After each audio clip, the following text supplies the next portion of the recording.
Hey guys, welcome back to the channel. This is story about what if Kushina comes back to Konoha to get Naruto part 1. Before I start, please do support for more amazing content and comments for part 2. Do consider to subscribe my channel and share my video to your friends and check out the description as well. Let's start the video. I beat him, Naruto thought, proud yet exhausted. Sasuke, you're coming back home. Sakura, I hope he makes you happy. As eager as his mind was to leave the Valley of the End after his big fight and triumphant victory over Sasuke, Naruto's body just did not want to comply. His legs gave up and he fell to his knees. Come on, stand up. You've got to go home.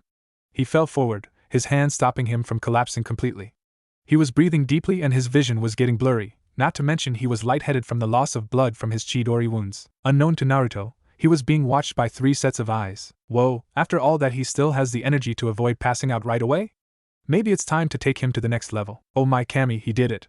He nearly died, but all by himself he managed to stop that jerk.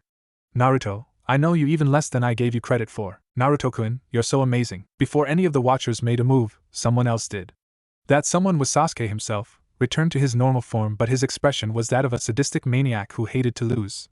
Basically, just himself but out for blood. He rose slowly, as if his muscles wanting to go on strike, but he didn't care, and got up to his own knees as well. You don't know when to give up, do you, team? Naruto asked, wheezing but trying to get back on his own feet as well. Shut up. I will never lose to some talentless, Sasuke tried to say, thinking up the meanest possible insult he could for his former teammate, but lacking the strength to talk much. These two can't go on any longer. Before one of them actually dies, I better stop them. One of the watchers told themselves. Before they could act, Naruto stiffened and started to glow. But he didn't glow red like before, no, this time he glowed orange. Everyone stopped moving, even Sasuke, wondering what was going on. What the heck is happening to me? Kyuubi, is this you? Naruto asked himself, not sure if he was saying it out loud or not. My son. Is that you? A woman's voice called out to him. What? Who are you? He asked back. Naruto could see nothing around himself except for orange light. In front of him a dark figure began to appear, just a blotchy silhouette, but he could tell it was a person. Little by little it came into focus more, and soon it started to look like a woman. More detail came, giving her long red hair, violet eyes, and a purple dress with a green shirt underneath it. Naruto didn't recognize her at all, but he could sense she was powerful but not here to fight him. When she saw him, she looked like she didn't know whether to smile, cry, or gasp. Naruto? Is that really you? Yeah, I'm Naruto. How do you know me? She answered by hugging him, much to his surprise. You look just like your father, sweetie. The blonde boy was too surprised by this to object, but he did say the first thing that came to mind. You still haven't told me who you are. I'm sorry, she said, pulling away from him. It's just that I haven't seen you in so long, and for the past few years all I wanted was to see you again. Now that I can, I just wanted to hold you, she explained, her warm smile and gaze never leaving her face. But she saw Naruto still wanted his answer. But before I ramble any further, my name is Kushina Uzumaki Namikaze, your birth mother. Naruto dropped his jaw and widened his eyes. My mother? He asked in disbelief. This can't be real. This has got to be a dream. Kushina lightly hit the top of his head. Does that feel like a dream, Tebane? Naruto rubbed his slightly sore spot on his scalp. Why did you do that? Wouldn't a pinch have worked just as well? True, but I doubt you would have let me do that, so I had to try something harder to avoid. I'm sorry, son. Naruto looked okay but still confused. Where have you been? Why are you just showing up now? And where did everything and Sasuke team go? In order, I've been trapped in another kingdom for the past few years. I'm showing up now because now is the first chance in too long a time for me to see me again. I truly wanted to be here sooner. In fact, I never wanted to leave you, but someone was a bitch and stopped me all these years. She sounded like she wanted to kill someone just as badly as Sasuke wanted to kill his brother. And we're actually speaking in your mind right now, so that's why you can't see anything else. I'd say outside here only a couple of seconds have actually passed, so technically you're not really here? Naruto asked. Kushina sadly nodded. No, this is a sort of astral project to allow me to find you. Very soon though my real self will come to you directly. I just wanted to know where to go once I'm back in Midgard. Midgard? I'll explain more later. Just stay where you are and I'll come to you as soon as possible, son. Remember, I still love you and I never stopped. You're what's been keeping me going all this time. Right now the vision started to fade away. Wait. Mom, don't go. Naruto shouted, extending his hand out. She took it gently as if to reassure him she could come for him, but she faded away completely. Back out in the real world, the glow faded and Naruto collapsed like a puppet without strings. Well, that was weird, Sasuke commented. He eyed a stray kunai left during the battle and picked it up. I guess I'd better kill him before he does that or that weird red thing either. All of a sudden, 3 figures came out of hiding and landed not that far from the traitorous Uchiha. He immediately recognized 2 of them, but the third was someone he never bothered to notice. Drop the kunai, Sasuke. You're coming home with us. Kakashi, both eyes visible, told his once favored student. He then briefly glanced at the two others without losing his focus on Sasuke. Girls, what are you two doing here? Hokage-sama told me and Hinata to follow you, in case you decided to ignore your mission and follow these two. Sakura answered and Hinata nodded, her angry Byakugan-enhanced glare focused on Sasuke, who had yet to lose his weapon. She was apparently right to worry you would act this way. If you interfere, I'm going to kill you all too. Sasuke warned. Sakura glared at him.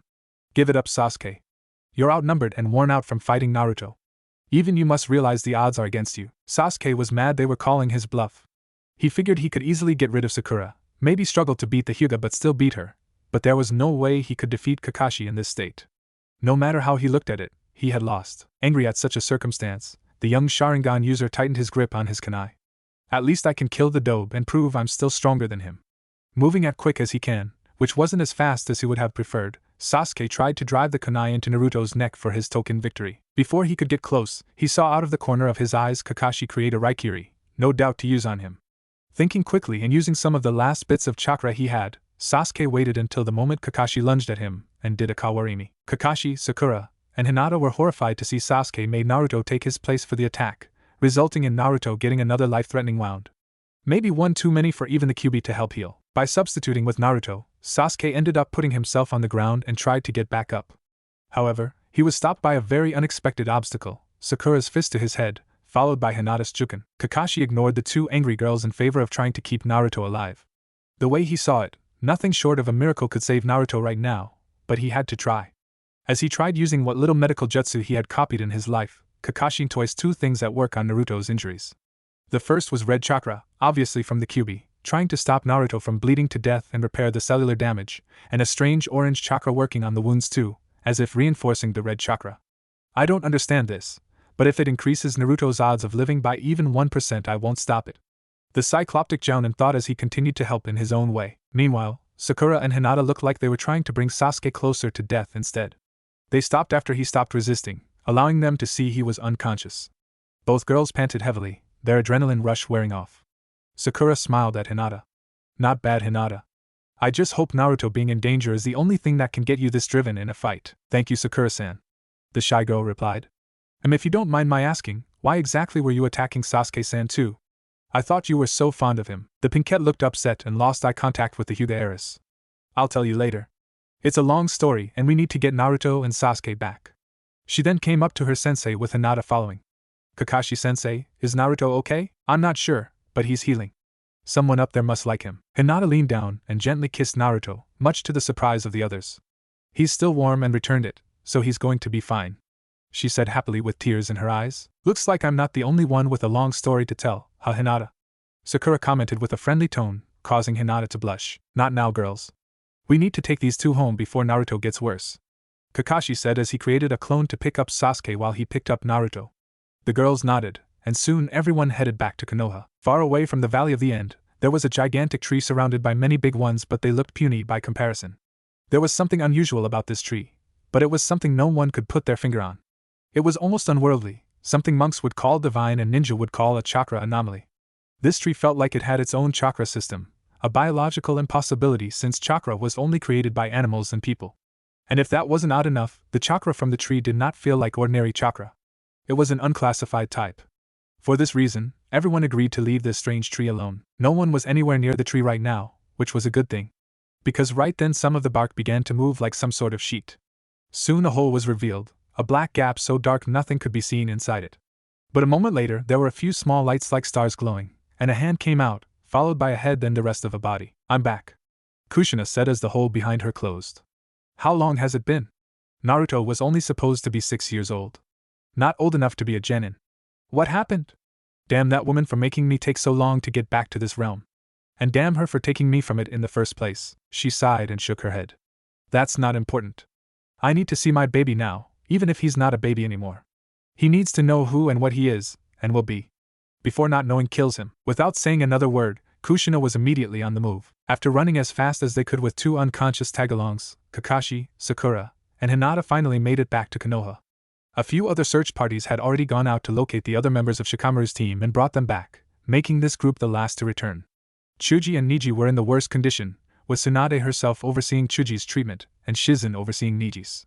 Kiba and Lee both needed to stay in the hospital one night, maybe two, to recuperate, and Shikamaru's finger injury was already treated enough that he was only still the hospital by choice now, since he was waiting to hear how his friends were. Because of this, the staff was stretched a bit when Kakashi came to the hospital, but he got a hold of an unprejudiced doctor who would stabilize Naruto before he got worse. Kakashi, Sakura, and Hinata refused to leave the room until they got a sign that Naruto was in the clear or not. Kakashi's clone took Sasuke to the prison hospital, since they would be the best at ensuring he didn't get out anytime soon under his own power. The clone even left orders to keep him locked up until Kakashi or Tsunade said otherwise and to disregard any orders from anyone else. Naruto was bandaged, stitched, connected to tubes and machines, and unconscious, but by some unfathomable reason, he was still alive and even breathing under his own power. Well, he should be in the clear now. All that's left to do is keep him nourished and on painkillers, and wait until he wakes up. He'll probably feel like hell, but at least he'll be alive. The doctor told the others. Thank you, doctor. I hope you don't mind us waiting here for him to wake up. Kakashi replied. No problem. Now I think I've earned a coffee break. Bye. The doctor said before leaving. The three shinobi turned to Naruto, as if they thought he would open his eyes any second now. So far that was not happening. An hour later Tsunade had a free moment, and decided to go check on Naruto, whom one of the nurses informed her was brought in and stabilized but showed no activity. When she got to the room, she saw Kakashi, Sakura, and Hinata sitting around keeping an eye on Naruto, each with a drink in their hands. Please tell me how Naruto is. She started. By all facts he should be dead, but somehow is still alive. Kakashi answered. I don't understand it, but I am certainly glad it's true. Tsunade's eyes widened, and she immediately began a diagnostic skinjutsu over the blonde boy. His pulse is steady, he has some broken bones that are mending, some torn muscles that are doing the same. She paused, looking like she was now seeing something rather unpleasant. Signs of damage to internal organs? Missing epidermis on multiple areas on the torso but lower layers of skin growing in. Low blood pressure? What happened to him? Did someone drive a pike through his chest? Not exactly a pike, but yes. Kakashi regretfully admitted. And it was done 3 times. 3 times? Tsunade shouted, causing Sakura and Hinata to jump back. Kakashi sadly nodded, unable to make eye contact. Sasuke used the Chidori technique, something I regret teaching him, on Naruto twice, and he tricked me into striking him a 3rd time. Tsunade had never seen the technique, but on her trip back to Konoha Naruto had described it to her as a lightning sword his sensei used for close-range kills. He sounded like he hoped to learn it once they got back to Konoha. Tell me where the bastard is so I can punish him accordingly. If you had any doubt what exactly she had in mind, he's in the prison hospital right now with the caretakers. They're ordered to place him in a cell once he's stable. Kakashi answered. You should know, Hokage-sama. I saw a strange chakra at work in Naruto's wounds, and I don't mean the chakra you're thinking of. This was a completely different one. Tsunade was instantly alerted, and glanced over towards Sakura and Hinata. Could you two please leave the room for a moment? This is going to be a classified talk. The girls nodded and left the room. Tsunade looked back at the one-eyed jounin. Continue. Evening came and Tsunade was worn out. The last thing she wanted to deal with was an emergency council meeting that she didn't even order. In fact, she was strongly tempted to use her Hokage authority to call it off and tell them all to wait a night on whatever it was they wanted to yammer on about. There was only one thing that made her want to go now in the first place. The summons note, which read Tsunade Senju, you are hereby ordered to attend a council meeting at 6 p.m. tonight and drop whatever previously scheduled distractions you may have at said time. Failure to comply is not an option and will result in penalization. Tsunade was pissed and offended to read that. To think someone had the audacity to actually order her around as a subordinate, and not even leave a name for themselves.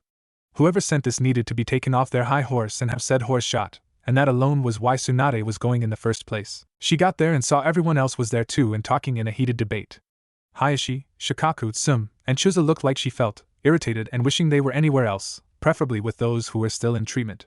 Some of the other members on both sides looked irritated too, like they agreed that this could have waited another day. One of the civilians saw the slug Sannin approach.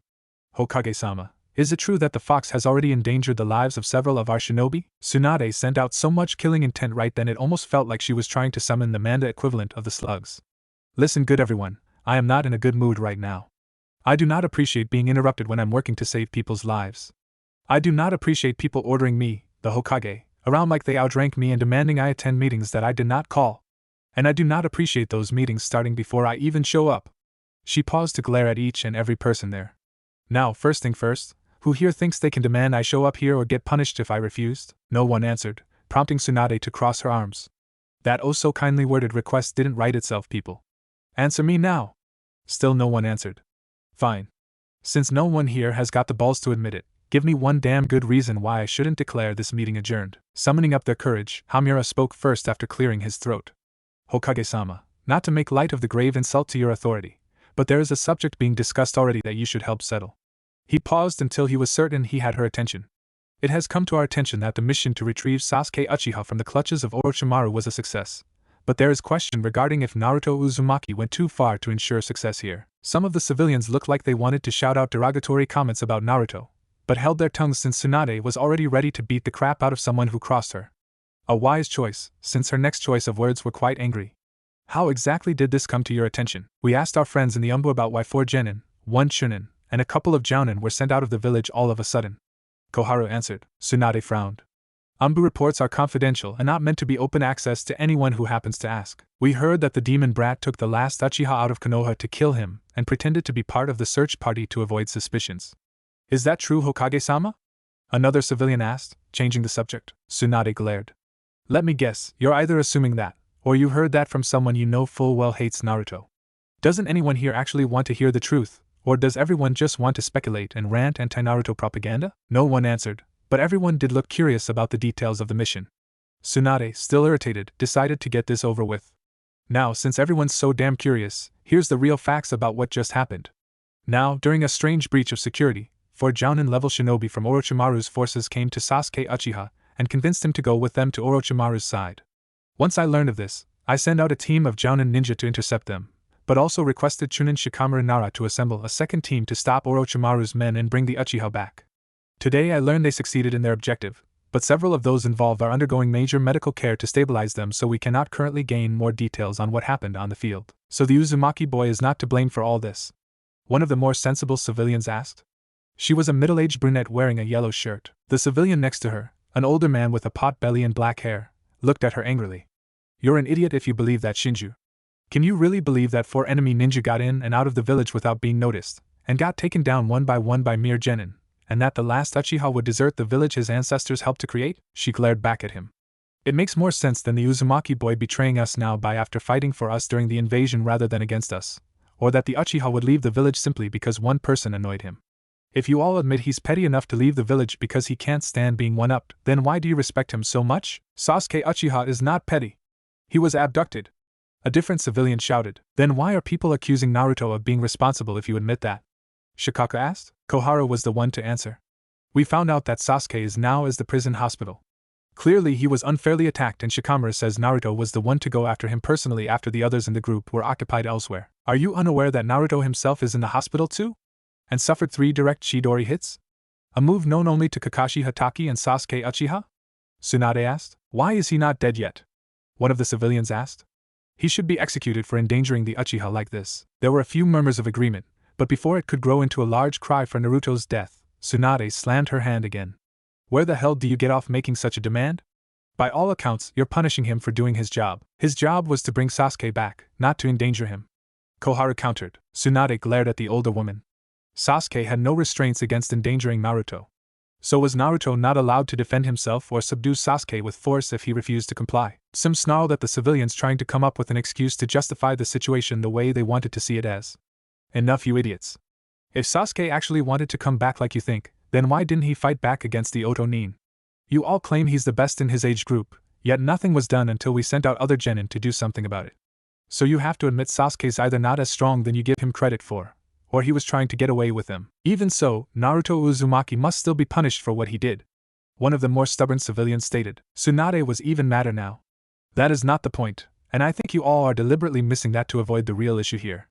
On what grounds do you have to justify such a course of action? We need to make it clear to the boy that we will not tolerate him using the fox's power to endanger our more prominent shinobi. The same civilian replied. Tsunade arched an eyebrow. And what gives you reason to believe Naruto used any of the fox's chakra in the first place? How else could he survive having 3 terrible wounds when one alone is enough to kill? The sand-using boy from Suna survived one, and we all know he's a monster, so how else do you justify the QB brat still breathing? Why isn't someone killing him right now so we can be done with the son of a bitch once and for all? A different civilian bitterly asked. Tsunade punched the wall, creating a large crater. First of all, Naruto will not be punished for doing his job, which was to bring Sasuke Uchiha back by any means necessary. Punishing him for that will accomplish nothing other than creating hostility in all the ninja, who will fear what they may have to endure if they succeed or fail their own missions. Second of all, Shikamaru Nara was the one in charge of the team and gave Naruto the order to go after Sasuke solo while he and all the other members were otherwise unable to continue on their objective. That does not deserve punishment, but if you're so damn convinced it does, then Shikamaru Nara deserves punishment too, since as team leader he is responsible for what the team does. She cast Shikaku a glance to show she didn't agree with this but needed to get the point across. The Nara head understood completely. Danza surprised everyone by being the next to speak. Hokage-sama is completely right. Naruto Uzumaki should be reminded to better control himself, and maybe some measures should be taken to help ensure that, but downright punishing him will cause more trouble than good. That shut the civilians up. Danza had always been sympathetic to their needs and concerns, but if he refused to take their side they lost a big factor in getting the results they wanted. He in fact was one of the biggest reasons they never got any ninja to actually kill Naruto, since he needed Naruto alive in order to use him. Tsunade looked relieved. Good, now that that's settled, Sasuke Uchiha does deserve punishment as he was not under orders and acted against the village. Whether you believe he left voluntarily or not, he was close to being acquired by Orochimaru and thus having the Sharingan used against Konoha. It's likely that the snake will send more for him, so Sasuke needs to be kept out of sight to prevent anyone from taking him, or him being able to leave a second time. The shinobi all saw the wisdom in that while the civilians found it hard to argue that. I will determine Sasuke's punishment after hearing from the retrieval team to get all the facts in. If anyone tries acting before I declare anything official on anyone involved, they will be imprisoned for the rest of their life without bail or parole. No exceptions. Now, unless there's anything else on the agenda, I'm going to end this. Tsunade continued. No one said anything? Good. Now go home, people. Kushina arrived at the Valley of the End. Naruto's been moved, she said, not seeing him anywhere nearby or even detecting any traces of him other than his blood on the ground. Someone was here and took him away. Probably back to Konoha. I guess I better go there. Damn, it'll take me till noon tomorrow at least to get there. Still eager to see her son as soon as possible, she headed in the direction Konoha was. After a few minutes, she had to stop. What's this, you wish to see me? A male voice asked, his face hidden from view by a mask and most of his upper body obscured by shadows.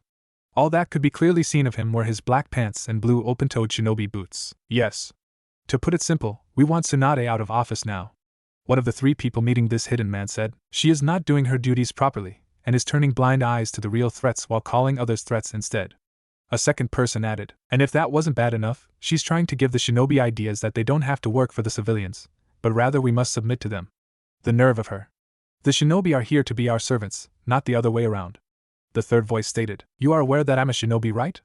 The hidden man replied. Why should I do as you ask and turn against the strongest one in the village just because some cowards are afraid of her? His tone clearly showed he wasn't against the idea, but he was going to require some incentive before he did as asked. The first voice sighed. Every shinobi is a mercenary, meaning pay the right price and they'll do anything. They held out a bag full of real coins and bills, easily full with 2 years' pay for a jounin. The hidden man took the sack and checked to ensure it wasn't a fake bribe created by a genjutsu. Such a thing was not uncommon in underhanded situations such as this. I think I can work something out. Though be aware that I will not be able to act until tomorrow. An operation such as this requires careful strategy, not impulse, and more manpower than I alone can provide. The second person nodded. Do what you must. Just ensure Tsunade is out of the picture, and the Kyuubi brat is in hell where he belongs. We will take care of the rest. Late at night, Naruto finally opened his eyes. Where am I? He quietly asked as he rubbed the sleep out of his eyes, not fully aware of his surroundings. Glad to see you're awake, Naruto. Kakashi's voice was heard. Kakashi-sensei? Naruto asked, his sight coming into focus. He saw he was in a hospital room resting on a bed with an N4 attached to his right arm, and apparently something covering his right eye completely. Kakashi was seated beside him reading a book under a lamp, and strangely enough, Sakura and Hinata were seated in 2 guest chairs alongside the wall. They looked like they had been asleep but were now waking up from the noise. Try not to move too much, Naruto. You don't want to open your wounds, especially those types. Kakashi told him, then looked remorseful. I'm terribly sorry about adding to them. I never thought that Sasuke would do such a horrendous thing. What did he do? Naruto asked. He doesn't remember? The shock and the passing out must have made him forget. The jounin thought. Before he could answer Naruto's question, one of the girls embraced him in a hug. Naruto-kun. Naruto winced. Ack. Not so tight. Hinata loosened her hold but did not relinquish it. Her body lightly trembled and sobs could be heard. I was so worried you weren't going to make it. Naruto began to soothingly rub her back. It's okay, Hinata-chan, I'm alright. The Hyuga heiress surprised Kakashi and a now awake Sakura by leaning up and kissing him again. And Naruto did not react like this was out of the ordinary for them. Sakura smiled but felt her heart clench. I guess I waited a bit too long. Naruto, I hope you're happy with Hinata. Naruto seemed to now notice Sakura was in the room too and looked a bit nervous. Oh, hi Sakura. I thought you would be home or with Sasuke now. The pinkette shook her head. No. I wanted to make sure you were going to wake up before I left, and even if I wanted to I couldn't see Sasuke right now anyway. Naruto was confused. Sakura just referred to Sasuke without the kun suffix, and said she wasn't able to see him, or even interested in it. Why? What happened? Naruto, what's the last thing you remember? Kakashi asked. Naruto thought it over. I fought Sasuke and beat him, though he didn't know when to quit. But before everything goes dark, I could have sworn I saw a woman claiming to be my mother. Your mother? His three visitors repeated. Yeah. The weird thing was she said her name was Kushina Uzumaki Namikaze. Namikaze, like the yondaime. Naruto said. It had to be some sort of trick. Like I ever could be related to a guy like the yondaime. Kakashi immediately stiffened for a moment, something only Sakura noticed. Kakashi-sensei, is something wrong? Realizing his mistake, but knowing he can't ignore the question, the former Umbu captain quickly thought over how best to answer. I was just surprised, because the yondaime did have a girlfriend named Kushina Uzumaki. Really? Naruto asked, caught off guard by this. Could this mean that wasn't a trick? Was she really my mother? Naruto, where did you hear that name? Kakashi asked. Just how informed is he? I thought he still didn't know who either of his parents were. Kakashi was well aware of who sired and birthed Naruto. Being the last student of Minato Namikaze did have its advantages. He knew his sensei was secretly married. He was one of the witnesses to it. He also was one of Naruto's protectors, ensuring those that wanted to do harm to the boy growing up would not succeed. His only obstacle was that he was not allowed to raise Naruto without news of Naruto's parentage being required to be public to settle the nosy public, and Sarutobi would not allow that. As long as Naruto was anonymous, he was relatively safe. As a Namikaze, he was a target to everyone, especially the mysterious person Minato said attacked during Naruto's birth. That concerned Sarutobi more than IWA. If IWA invaded, Konoha would fight back to defend themselves and save Minato's son. But if the masked man who knew about Kushina and the Kyuubi came back, that was too unpredictable for the Sandaime's likings. After the fight, when all I could see for some reason was an orange light, a woman with long red hair and violet eyes came to me and called me her son. She told me her name, and said she was coming back to me. Naruto answered. She also sounded a little upset, saying something like someone she didn't like kept her away all this time, and she thought she'd be here sooner. Wait. Is it possible Kushina didn't die that night? Kakashi asked himself. But then, where did she go? And why is it only now she can come back? Naruto, if this woman does show up, promise me you won't go anywhere with her until I get a chance to speak with her. Do you know her? Naruto asked. I did know a woman by that name, but she's been dead for a long time. If this somehow is her, I want to know, was she really Naruto's mother-sensei? Sakura asked. Even Hinata looked curious to know. Kakashi withheld the need to sigh. I'm afraid I'm forbidden from saying anything. Naruto's origins are kept unclear for a reason I'm not at liberty to say. But if this woman does show up, I suppose that reason will become moot. Naruto and his visitors soon went back to sleep and stayed with him that night. Hinata had to reluctantly let go of him and sleep in a chair. In the morning, Kakashi had to go check on Sasuke to make sure he wasn't anywhere he wasn't supposed to be. Sakura and Hinata didn't have anywhere to be, so they stayed with Naruto and played a few available games. For a brief time they did leave so Hinata could check on Kiba and Sakura could check on Lee, but both came back. The entire time they were there, Hinata was not ashamed to be close to Naruto, and he did nothing to keep her away. Sakura was still confused but avoided asking anything so they wouldn't begin to feel bad about what they were doing. But the strangest thing of all was she found herself feeling a bit jealous.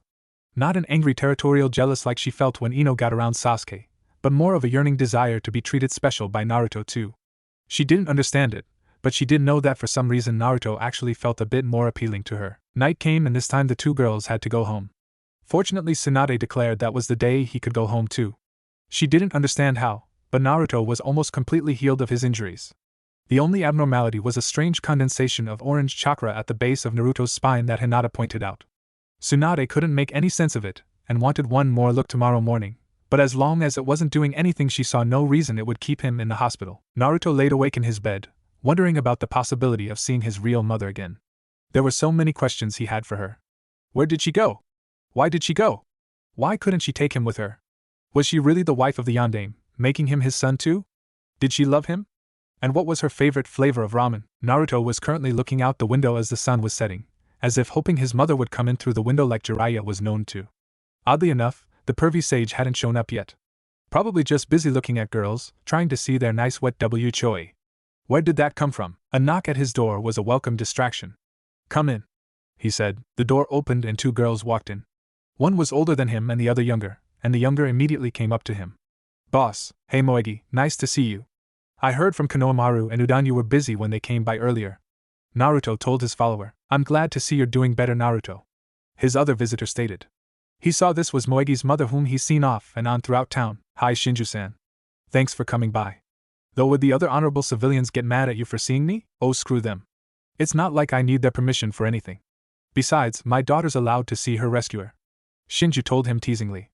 She knew her daughter admired Naruto, but ever since before the Chunin exams when a disguised Irika kidnapped her and Naruto saved her, Moegi seemed to admire him almost to a Hinata degree. Shinju thought it was cute given her age, and saw no harm in the young girl liking Naruto. It probably wouldn't last, and she could do worse. Oh, before I forget, the real reason I came by was because I was given this by one of the other council members. Shinju added before pulling out an envelope. I mentioned I was going to see you tonight, and one of them asked me to give this to you. I thought it was weird since given their attitude most of them don't want to give you anything less than death, but I took it and brought it here. Naruto took it. Naruto, before you open it, could you maybe make a clone and have it open the letter away from here? Just in case it contains a bomb or anthrax or something like that. Naruto nodded and created a clone. When he did, he noticed his chakra acted a bit weird this time, but he brushed it off. The clone went outside to an empty training ground and opened the envelope. There were no explosives or dangerous substances inside, but after reading the contents, the clone was so shocked and offended that it lost its balance when running back and it tripped and landed hard enough to be dispelled. Naruto immediately got the clone's memories and gasped. Those bastards, what is it? Both Moegi and Shinju asked. Naruto threw off his blanket and rushed to get dressed in a spare jumpsuit Kakashi had brought him. I need to get out of here and to Bachan before they get started. In his rush, he completely ignored the fact he didn't know why he had his clone's memories. Tsunade was sound asleep in her house, with Shizen in the next room. Fortunately, years of experience as a Sannin and a lack of heavy drinking allowed Tsunade to still be alert when sleeping. She opened her eyes the moment the window downstairs was opened. Someone's trying to get in, and my gut tells me it's not Jiraiya hoping to see me in my nightgown. She told herself, silently getting on her feet and putting her gambler's jacket over her white nightie. She wouldn't open her bedroom door, knowing the sound would alert the intruder and make them act faster. At the same time, she was cautious that this might be a diversion and the real problem would come from behind. Soon there was no noise, and that made Tsunade all the more unsettled. Okay, either a silencer jutsu has just been performed, or they're not being careless. Either way, it's ninja who know what they're doing and they're in the Hokage's house. This cannot go unpunished. Not wanting to scare them off, because she can't prosecute them if they escape, Tsunade, as careful as humanly possible, opened her door and got into the hall.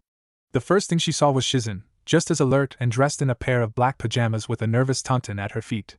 The two women made eye contact and nodded, both knowing what to do. Now it feels like a waiting game. We're both waiting for the other to make a move so we can retaliate as desired. Tsunade thought after noticing there still was no sound. She was getting impatient. Well, I'm not going to wait forever for something to happen. Fortunately, she didn't have to. As soon as he reached the house, Naruto was concerned. The door was wide open and there were umbu posted around the perimeter, not a good sign. He instinctively came to a stop before they could see him. Shinju and Moegi were following him but hadn't caught up yet since they didn't have his stamina. Damn, they're starting already. Well, not on my watch. Naruto angrily thought. The spot on his lower back was starting to burn, but he ignored it.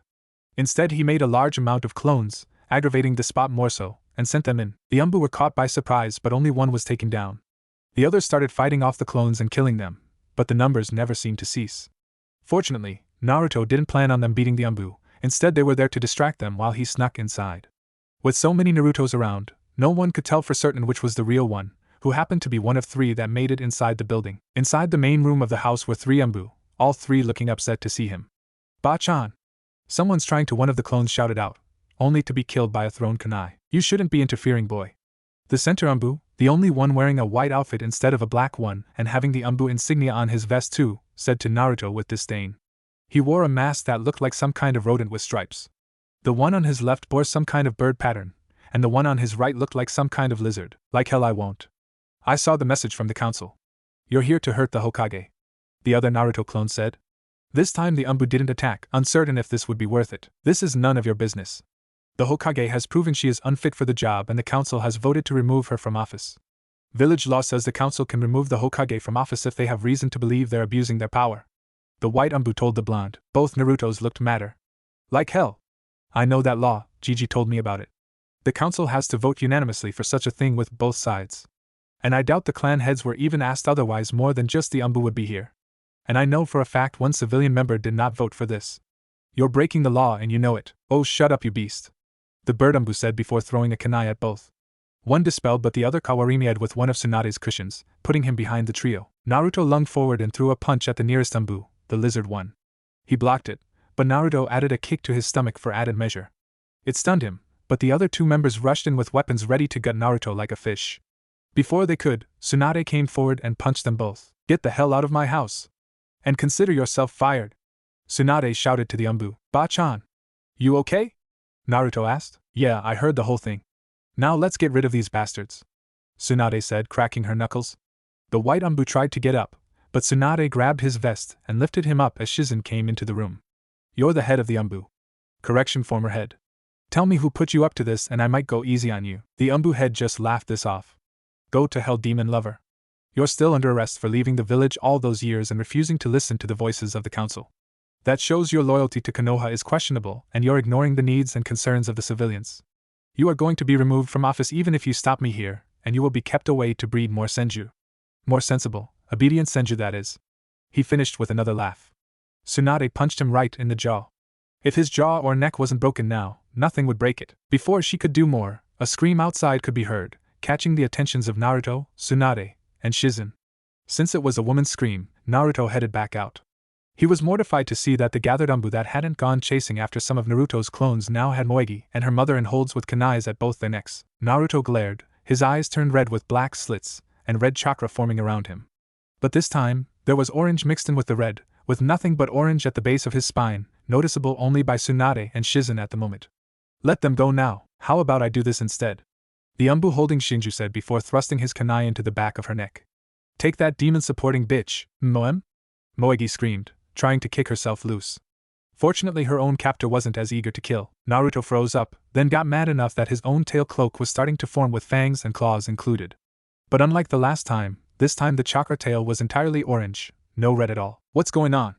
Tsunade asked regarding the strange orange chakra. Shinju looked at the enraged jinchuriki. Naruto, keep my daughter safe. Moegi, I love you. She closed her eyes and coughed up some blood. Moegi broke down in sobs, while Naruto jumped at the Umbu who murdered her defenseless mother. Using chakra claws, he ripped the masked man's head off with little effort. He turned his gaze towards the Umbu holding Moegi. He let the young girl go and escaped. Moegi ran to her mother, checking for any sign of life. Naruto dropped his cloak and checked with her. Neither found any, causing Moegi to sob into the blonde's shoulder as he held her comfortingly. Shizen gasped. Tsunade-sama, do you see what I see? She asked, pointing at Naruto with a shaky hand. Tsunade nodded. Naruto now had a tail. Not a chakra tail, but a dark-colored flesh tail with a spearhead tip. Naruto now had a tail. Not a chakra tail, but a dark-colored flesh tail with a spearhead tip. And he didn't even seem to notice it. Shizen whispered to Tsunade. My lady? I know, Shizen, but right now we've got a bigger problem. For instance, where are all the other Umbu? This clearly was not the entire force, so if this was only a fraction, then why didn't anyone intervene? For that matter, why is no one appearing right now to see what happened? Shizen gasped, thinking it over. You're right. What's going on? Tsunade stepped forward. Naruto! She called out, gaining the boy's attention. Help me take her body to the hospital.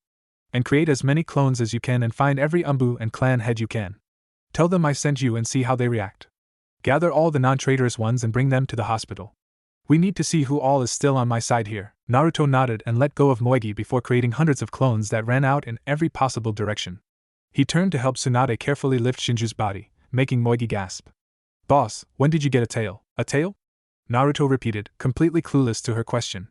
I don't have a tail. Then what's that behind you? Moegi asked. Naruto felt his backside and quickly found a new appendage. What the hell? Where did that come from? I'll have to check that out too, but for now let's focus on her. Tsunade said, picking up Shinju. I don't think I can save her, but if there's a chance I'd better try. Naruto ignored his new feature and helped Tsunade take the civilian councilwoman's body to the hospital with Shizen and Moegi following. I'm serious, Ino. Sasuke was trying to kill Naruto. Sakura told her friend, both girls inside the Yamanake flower shop. Ino's parents were out on a date that night, so this felt like a good spot as any to have a talk. Really? But why? Wasn't Naruto sent out to save Sasuke-kun? Ino asked. He was. But the problem was Sasuke didn't want to be rescued. I saw it, Ino. Sasuke had a chance to come home. He was away from Orochimaru's henchmen and there was no one stopping him. But he chose to fight Naruto instead. He even used that lightning jutsu he used in the Chunin exams on Naruto twice. That move is an assassination move, so why would he use it in a friendly spar? He even tried using it on Naruto here in town before he left too. Sasuke honestly wanted Naruto dead, Ino was appalled. But why would he do that? I mean, Naruto may not be the easiest person to be around, but I wouldn't say he deserves to die. I think Sasuke's jealous of Naruto, Sakura suggested. Ino arched an eyebrow. Sasuke-kun? Jealous? Of Naruto? Why? Why else would he feel so compelled to beat Naruto? It's not like he would get rewarded for it. The way I see it, Sasuke wants to beat Naruto just to reassure himself he can, and that could only mean he's jealous or threatened by Naruto. The pinkette said. But why would he be like that? Ino asked. Ino, Naruto's a better person than we give him credit for. I mean, there is a reason Hinata likes him so much. Oh, you're not going to believe this, but apparently Naruto and Hinata are an item now. What? Ino came close to screaming. How? When? Why? I don't know. I never got a chance to ask either of them. I didn't want to make them feel scrutinized while they were having such a good time together. But I think it was soon, since Naruto has been rather aloof to me lately. Even when I was on that date with him to talk to him, he acted like he wasn't all there. Wait a minute. You actually went on a date with Naruto? Ino asked. Sakura looked down, saddened. Kind of. It was more like a meal between friends so we could talk, but I called it a date to get Naruto to agree to it. If he wasn't already with Hinata by then, I certainly didn't give him any reason not to, and if he was, he probably didn't know how to turn me down. Ino could sense the remorse in her friend's voice. What happened? Sakura was a bit hesitant to answer. I was confused about Sasuke and hoped that by talking to Naruto about it he could help me know what I wanted. He tried to reassure me that Sasuke wouldn't do anything wrong, but I don't think either one of us really believed that. After that he cut it short. He probably saw that I had other things on my mind than spending time with him and felt hurt. I don't know, but I feel like maybe I hurt him. So? Naruto will get over it, and be back to his normal self in no time. Don't beat yourself over it, forehead. The blonde mind walker callously commented. The pinkette lightly frowned at her friend. That was uncalled for, pig. Ino frowned back. Well, why do you care so much? You never cared how Naruto felt before, so why now? I've seen you hit him like it's a reflex. And now his feelings are hurt and suddenly you feel bad. Before we get to my attitude, let's cover yours. Sakura jerked back a bit but didn't argue. Instead, she looked remorseful again. You're right, I'm a horrible friend. But at least I've learned to admit it, and am willing to change it. Would you do the same, Ino? Ino shrugged. Why should I? Naruto's never been my friend. I don't hate the guy, but I've never even said more than one sentence to him at a time. Why should that change now? Because someday you may have to work with Naruto and depend on him for something like I have. Do you really want there to be a wedge between you when it happens? Sakura asked back. Ino was confused by this sudden new attitude Sakura had. Sakura, since when do you care what Naruto thinks? I mean, Sasuke-kun's the only boy you would even give the time of day to, and even last week he was the only boy you mentioned by name without someone else bringing them up first. So why now the change of heart? You really want to know why, Ino? Sakura quietly asked, as if afraid to be heard. Her friend nodded. Okay, the truth is, die demon scum! A voice screamed outside. Both girls bolted out of their chairs and looked towards outside the store where the shout came from. From the window they saw a bunch of Narutos fighting an Umbu in the street. One of them knocked on the door. Ino? You there? I need to see your father. Now, Sakura reacted first and opened the door. Naruto? What's going on? Some crazy shit's going on and the Umbu are turning against the Hokage. I'm trying to find all the ones who aren't and all the clan heads too. Where's Yamanaka-san? He's out with my mom. Ino answered, still processing all this. Where? The sooner I find him, the better. Naruto asked. I think they're either at the theater or at the Akimichi restaurant. Ino told him, thanks. Naruto said before turning around and heading back out, avoid the Umbu who now gave chase. Ino was wide-eyed. The Umbu are rebelling? Why? I don't know, but that's not all. I don't know how to explain it, but I could swear Naruto had a tail. Sakura stated. Hinata was about to get ready for a bath then bed when she heard something at her window. Immediately worried, she instinctively activated her Byakugan and saw Naruto perched on her windowsill. Naruto-kun? She asked as she opened the window. What's wrong? Hinata-chan, I can't stay long. Please get your father and tell him the Umbu are rebelling and the Hokage needs his help immediately to keep them from succeeding. Can you do this? Hinata silently gasped then nodded. Of course I will, Naruto-kun, thanks. I better get going before anyone dispels me. Just promise me you'll stay safe. Naruto said before giving her a light kiss then leaving, without waiting for her to respond. Naruto-kun, good luck, and please stay safe too. She told herself before heading towards her father. Tsunade did the best diagnostic skin she knew over Shinju, only to find the results everyone feared were true. I'm sorry, but she's gone. Moegi broke out in tears, and Tsunade had a night duty nurse take the body to the morgue. She then looked at Naruto. Naruto, I need to get to the Hokage Tower to get control of this situation. Please get this girl somewhere safe, then get to the tower right away. And while you're at it, try to hide that tail. It's likely to only create more problems in a ninja, and that's the last thing we need." Naruto nodded and tucked his new tail under his orange top as best he could before lifting Moegi onto his back. This put a lot of weight on his tail, which ached, but he ignored it. "Where should I take her? Her place might be a target now, and my place is even unsafer under the circumstances. How about Konohamaru's?" "That might work." The whiskered blonde immediately took off to the youngest Sarutobi's house. Tsunade at the same time headed towards the Hokage tower. "Who's behind this?" That Umbu talked like he was enjoying this, but I don't believe he was doing this uncoerced. Someone put him up to this, someone who wanted me and Naruto out of the picture. And since they're acting now, that can only mean this is connected to the Uchiha's betrayal.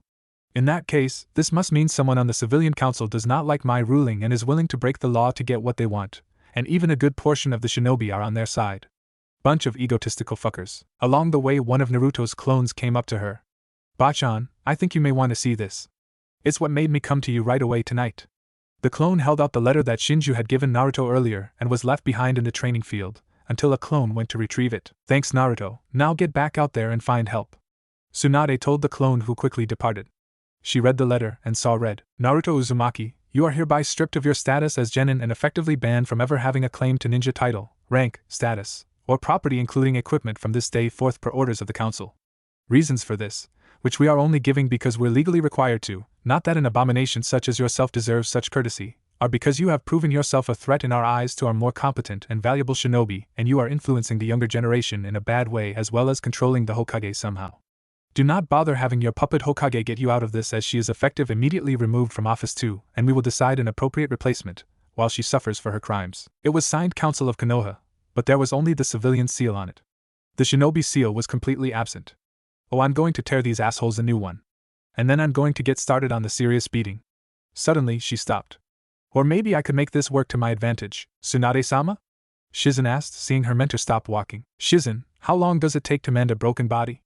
Tsunade asked casually, resuming her walk. Shizen and Taunton were immediately confused. "It depends on the extent of the damage and the effectiveness of the treatment given." "True. And how long does it take to mend a broken ego?" The slug Sennin added. The brunette and Pig were even more confused now. "That cannot be treated by anything less than time and acceptance of the situation that bruised it." "Tsunade-sama, what are you getting at? We're in a serious situation here." "I know. Which is why I'm asking this. Tell me, Shizen, what's crueler to do to someone with a superiority complex? Break some bones, or break their prides? My lady, stop speaking in riddles." "Alright, but I'll have to tell you the rest later when we get to the office." Thanks to Naruto's clones, all the clan heads and some of the Umbu were brought to Tsunade's office. "Okay everyone, we've got a crisis here. Not more than 30 minutes ago I was attacked in my own home by our own Umbu, led by the current head of the department. He declared me removed from office and under arrest and quarantine as if he had the authority to do such as thing. Naruto got warning of this and came to help me out, and under my orders gathered you all here. Any idea who is behind this, Hokage-sama?" Shikaka asked. Tsunade showed him the notice. This was given to Naruto while he was recovering in the hospital and brought to me by him while the Umbu were attempting to catch me off guard. "You tell me who looks like the responsible party." The notice was passed between a growing number of maddening shinobi, all ranked jounin or higher. The nerve of these bastards. If I had hellhounds I'd sick them on them all right now. Some growled. "What are your orders, Hokage-sama?" Hayashi asked. Tsunade smirked. "If I'm removed from office, I can't give orders, can I?" All the ninja, including Shizen, were caught by surprise by that remark. "Excuse me?" Inoichi asked. "I didn't come back to this village to get bossed around by idiots with more ego than courage or common sense. Some people here, I'm assuming most of the civilian council if not all of them, are trying to claim authority they don't have, and apparently some of the shinobi are on their side. Since each clan has active members in the Umbu ranks, I need to know right this instant who here approves of the idea that Konoha is better off with new leadership?" Tsunade said, her gaze sharp enough to cut steel at the end. None of them argued with her. "Hokage-sama, we support you. You can do the job well rather than some figurehead leader that the civilians would favor but would barely know how to do the job right. So what do you plan to do about this?" Shikaka told her. "The problem is deciding what to do when considering the consequences. Not too long ago we were invaded, and that alone makes us vulnerable to our enemies. An internal struggle over leadership and control of our ninja will only make the village a bigger target. With that in mind, a decision must be reached and achieved immediately for best results." Shibi stated. Tsunade nodded. "Which is why I have an idea that may work. It's a long shot, and I know I'm not the best gambler, but this might just work for us." The others were interested to hear what she was going to say. Naruto brought Moegi to Konohamaru's home, and after assured she was going to be safe went back out to find Tsunade. I guess the people who hate me ran out of patience and are finally doing something about it. Well, I always knew this day might come. I just wish I could have had more time with Hinata-chan. I'll miss her, but at least she'll be safe and dash. He was cut off by a cluster of poorly aimed kunais coming at him from his left. He stopped and looked left, seeing an alley in between two buildings. He saw someone hiding in the shadows. Who the hell are you? Naruto shouted. The figure turned and ran off. Hey! I'm talking to you! He ran after the hidden attacker, despite his inner guts warning him not to. Out of the shadows, Naruto could see his surprised assaulter was dressed in black with a gray vest, reminding him of normal high-ranked ninja attire. Thinking quickly, Naruto formed a clone and got a Rasengan started on the run. Once it was done, they both jumped at the clone, grabbed Naruto, and spun him around to give him momentum before throwing him towards the running nin. The Rasengan made impact in the ninja's back, causing a decent amount of damage and making him fall forward. Naruto grabbed the back of his collar and turned him around. Tell me who you're working for. The attacker turned out to be a man about 6 or so years older than Naruto with dark gray hair and dull green eyes but no expression on his face, though there was a bit or mirth in his eyes. You'll never know, for you've fallen for my trap. All of a sudden 6 more ninja dressed identically and looking as stoic as the first one appeared surrounding Naruto. Come with us, Uzumaki. If you surrender you will live but be put to proper use. Refuse and you will go to hell with the other demons. One of the 6 surrounders told him. I don't surrender. Now or ever. Naruto said before forming his favorite hand sign. All the gray-vested shinobi threw kunais at him, but luckily Naruto formed enough clones to take the hits for him. Unfortunately they were prepared for this and threw a second wave, hitting Naruto this time. He remained on his feet, but his body was already sore and taxed from all the recent activity after healing from his severe injuries. It's a shame. You would have made a great weapon, but unfortunately you're a hard fox to domesticate. One of the ninja with long brown hair stated, pulling out a tanto with his comrades doing the same as if hoping to finish the job now. All of a sudden, the air pressure increased. It was like the feeling one got when exposed to a great amount of Ki, only this time it had a physical effect to it as well. Their bodies felt like something was crushing down upon them and their vision got darker and slightly blurrier. Naruto appeared fine but confused when his ambushers suddenly fell to their knees. What is this? The brown-haired one asked. Naruto looked around, unable to feel anything different, until he heard a thud behind him. He turned and saw someone new appeared. Naruto? The newcomer asked. It was the woman he saw at the Valley of the End, the one who claimed to be his mother. Naruto? She asked. Naruto himself was unsure how to react. Here was the woman who came to him in a strange vision just the other day, calling herself his mother. Part of Naruto wanted to believe this really was his mother returned from wherever she had been, but another part of him was certain this was some kind of trick. That part was the part that was winning in his mental struggle, mostly for one reason. If you're my mom, where have you been all this time? Naruto suddenly asked, sounding a bit harsh but it was understandable. Name one orphan who wouldn't ask that when someone claiming to be their mother suddenly showed up after over a decade of being apart. Kushina looked sad, not hurt sad but more apologetic sad. I promise you Naruto I will tell you everything, but right here right now is not the best time. Then I'm going to get someone to confirm your identity. Naruto said. Kushina nodded. That's fair. Her eyes widened when she saw his new tail. You've got your tail? She then smiled. That's terrific. Naruto was surprised. Why is that? And why did you say your tail and not a tail? Kushina turned around. Suddenly a tail of her own appeared from the end of her spine just like Naruto. The only difference was hers was a little longer, and the end was shaped more like a heart than a spearhead. These are normal for our kind. But more on that later. She turned around and the tail disappeared. Our kind? Naruto asked, still surprised. What are you? What am I? More on that later, Naruto. Now, is something going on here or not? Now Naruto remembered what he had been doing. Oh right. Bachan's got a crisis. I should probably get back to her now. Is it alright if I come with you? Kushina asked. Right now I'd prefer it. Naruto answered before both headed towards the Hokage tower. You can't be serious. Some said after Tsunade finished explaining her idea. All of the other ninja looked shocked by it too. Tsunade nodded. I know it's a risk, but it's the only way to drive the point across and ensure something like this doesn't happen again. Can anyone think up a better idea? Yes. Remove the civilian council from power and put new members in their place. Shikaku told her. The Hokage shook her head. There's no way of knowing just how far the influence of the civilian goes. Look outside, some of the shinobi are taking orders from them, and it's likely that's not all. They likely already have a contingency plan for if they ever are removed from power, and can influence their replacements. Your suggestion, while fitting, is mostly a band-aid idea, and we need something that does more than soothes the problem. Your idea will only make things worse. Inoichi told her. Tsunade looked undaunted. Sometimes things have to get worse before they get better. Shibi spoke up. Hokage-sama, I will admit that if your idea works, the problem will effectively be eliminated, But how can you ensure it will work? And what do you have planned in case things do not go as expected? I admit this will make Konoha a bit of a target to others, but that is while I will be working on my contingency plan in the meantime. It will take me some time, but during that time Konoha should not ruin itself to the point of destruction. If it does, then as shinobi I hope you do the smart thing. When I have everything set up, I will contact all the clan heads and tell them to begin their part, and inform everyone they know who supports our cause. This is still risky, but I can't help but feel you may succeed. Chusa stated, crossing his arms. That's the spirit. Tsunade said with a smile. Hayashi sighed. Since we apparently cannot change your mind on this, who will accompany you in this endeavor? I'm thinking my apprentice and Naruto for starters to minimize suspicion. Since it is hard to guarantee anyone's loyalty right now, I'm afraid I will not be able to get much more right away. Kakashi stepped forward. If I may, Hokage-sama, I ask that you consider taking my other student Sakura too. Will you not be able to train her yourself, Kakashi? Tsunade asked. I could, but I'm concerned that someone is going to try to get Sasuke out of prison and absolve him of anything he's being charged with. Such an event would require my uninterrupted attention so I could take immediate action. Plus, it would help to get Sakura away from her parents.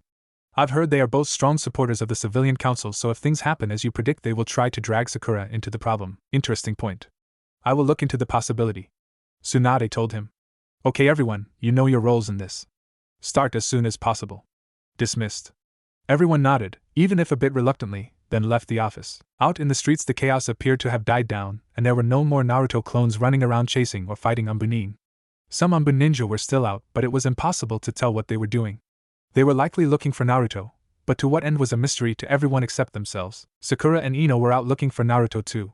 Actually, Sakura was looking for him and Ino was mostly following Sakura. After Naruto's clone left the Yamanaka shop, the two girls were concerned about what was going on. Ino could have waited for her parents to return home, but Sakura couldn't and wanted to find Naruto to see what was going on, and if she could help out. He had to be far from his best given he had been at the hospital only hours ago. Sakura, stop! Ino called out, only to be ignored.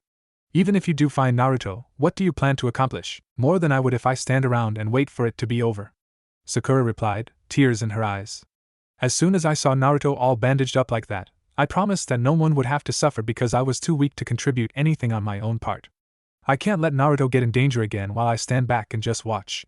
I have to do something. Both Kunoichi had to stop and catch their breaths, leaning against a building as they did so. Do you have any idea where he even is? Ino asked as she panted. I think the hospital is a good place to start, and if he's not there we can find Hinata. She should find him quicker than we ever could. Sakura answered. Then why not go to her first? Ino asked. No need to worry her until we know whether or not Naruto's at the hospital. The Pinkette answered before running out again. Ino groaned and followed again. Ironically, when they turned a corner, they saw Hinata out heading towards the Hokage tower. Hinata? Sakura called out. The Hyuga heiress turned to face the other two girls but didn't stop moving. Sakura? Ino? What are you two doing? The same thing you likely are. Looking for Naruto. Sakura answered. Hinata nodded, and now Sakura and Ino could see her Byakugan was active. I'm concerned too. A clone of his came by to warn me, but I couldn't stay away knowing he'd be in danger. Right now he's heading towards the Hokage and there's a woman I've never seen before accompanying him. So Hinata, is it true you and Naruto are dash? Ino started. Now's not the time, Ino. Sakura cut her off. Kakashi went out to find Naruto and bring him to Tsunade. Fortunately, Naruto ended up inadvertently coming to him. Kakashi-sensei, the cycloptic Jounin stopped in front of his student.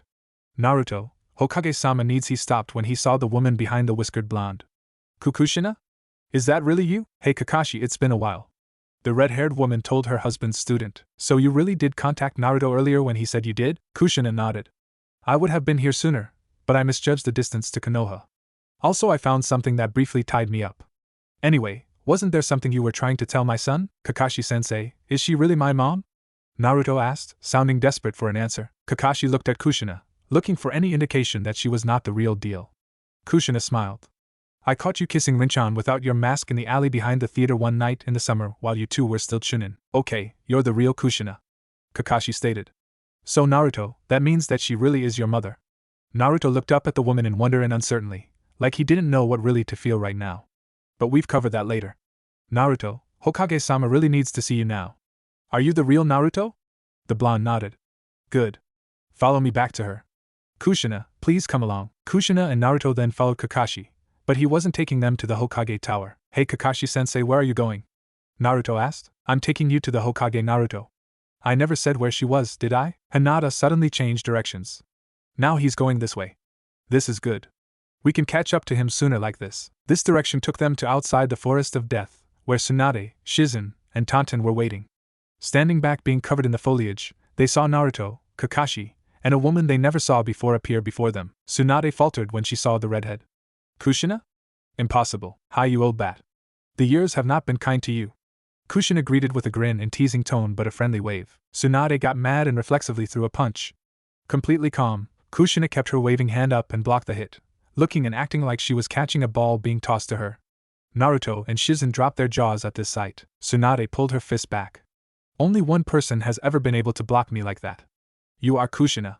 Where have you been, you teasing tomboy? I've been fighting a war just to gain the right to come back here, among other reasons. But more on that later. What's going on here tonight? A war? Tsunade repeated, then frowned. You're lying. Such news could not possibly be kept secret. Tell me the truth, Kushina. I'm not lying. I was in a war. Just not here in the elemental nations. I was in another kingdom fighting to get the tyrant out of power. I'm only able to be here now because the fighting is over and I want to see my son. Kushina defended. Well, fighting just started up here and we better get Naruto out of the danger zone. The slug Sannin told her. What? But I can help out. Naruto stated. Naruto, the best way you can help out is to not get involved. Shizen told the young boy. Tantan winked in agreement. You will have to explain yourself, Kushina. But for now, Kakashi, go find Sakura and bring her here if you want her to be a part of this. Tsunade said. Before Kakashi could move, Sakura emerged from her hiding spot. I'm here. What do you need me for? She called out. Sakura? What are you doing here? And how did you find us? Kakashi asked. I was concerned about what Naruto was getting involved in. Sakura answered. Hinata stepped out too. Me too. And I led her to Naruto-kun. She looked like she was expecting to be punished for this. Anyone else with you? Kakashi asked, eyeing the bushes. Ino came out. Just me. I tagged along. You and Hinata should go home right now. Kakashi ordered. Why? Ino asked. Because you wouldn't have any role here. The cycloptic Jounin told the blonde mindwalker. You girls better say goodbye to Naruto now because this will be the last time you'll see him for a long time. Tsunade told the two heiresses, trying to be considerate. Hinata looked shocked. No! She shouted as she lunged at Naruto, engulfing him in a hug. I just got him. You can't take him away so soon like this. Hinata-chan. Naruto started, but stopped when she tearfully gazed at him. Take me with you, Naruto-kun. Please? She asked in a way that would break most people's resolve and with eyes that would even make the puppy Aijutsu cave in. Naruto looked at Tsunade, who sighed. Hinata, I haven't even told Naruto about this mission. Sakura can go because of certain circumstances, but those don't apply to you. She looked at Ino. Ino Yamanaka, please return home. Ino left, albeit reluctantly, but Hinata refused to budge. Kushina smiled and stepped up to the brunette. Hi there, little lady. Are you my future daughter-in-law? Hinata blushed so much you'd swear every drop of blood in her body was in her face. Kushina laughed lightly as the Hyuga fainted in Naruto's arms. She must really like you to react like that, son. Most girls would deny it. Sakura turned to Tsunade. Hokage-sama, what's going on? Listen everyone, because I don't want to repeat myself, and we need to get out of here as soon as possible. Tsunade said, gaining everyone's attention. Hinata subconsciously snuggled closer into Naruto's chest, looking quite comfortable. Naruto, you're in danger here in Konoha, and this time the ones behind it are not stopping until they get what they want. I'm going to get you out of Konoha until they lose some steam. This may take a while though, so you better go pack for a long trip. Naruto shrugged. No need. My house was burned down apparently while I was heading to yours. My clones found out while they were running around. Tsunade arched an eyebrow. That could explain why the Umbu didn't immediately come to my aid, but that can't be the entire reason. So all you have left is on your person? Naruto shook his head. I've been prepared for a long time for the day I ever had to leave Konoha like this. I've got supplies hidden around in case my home was ever destroyed like this. I'll be fine, Tsunade smiled.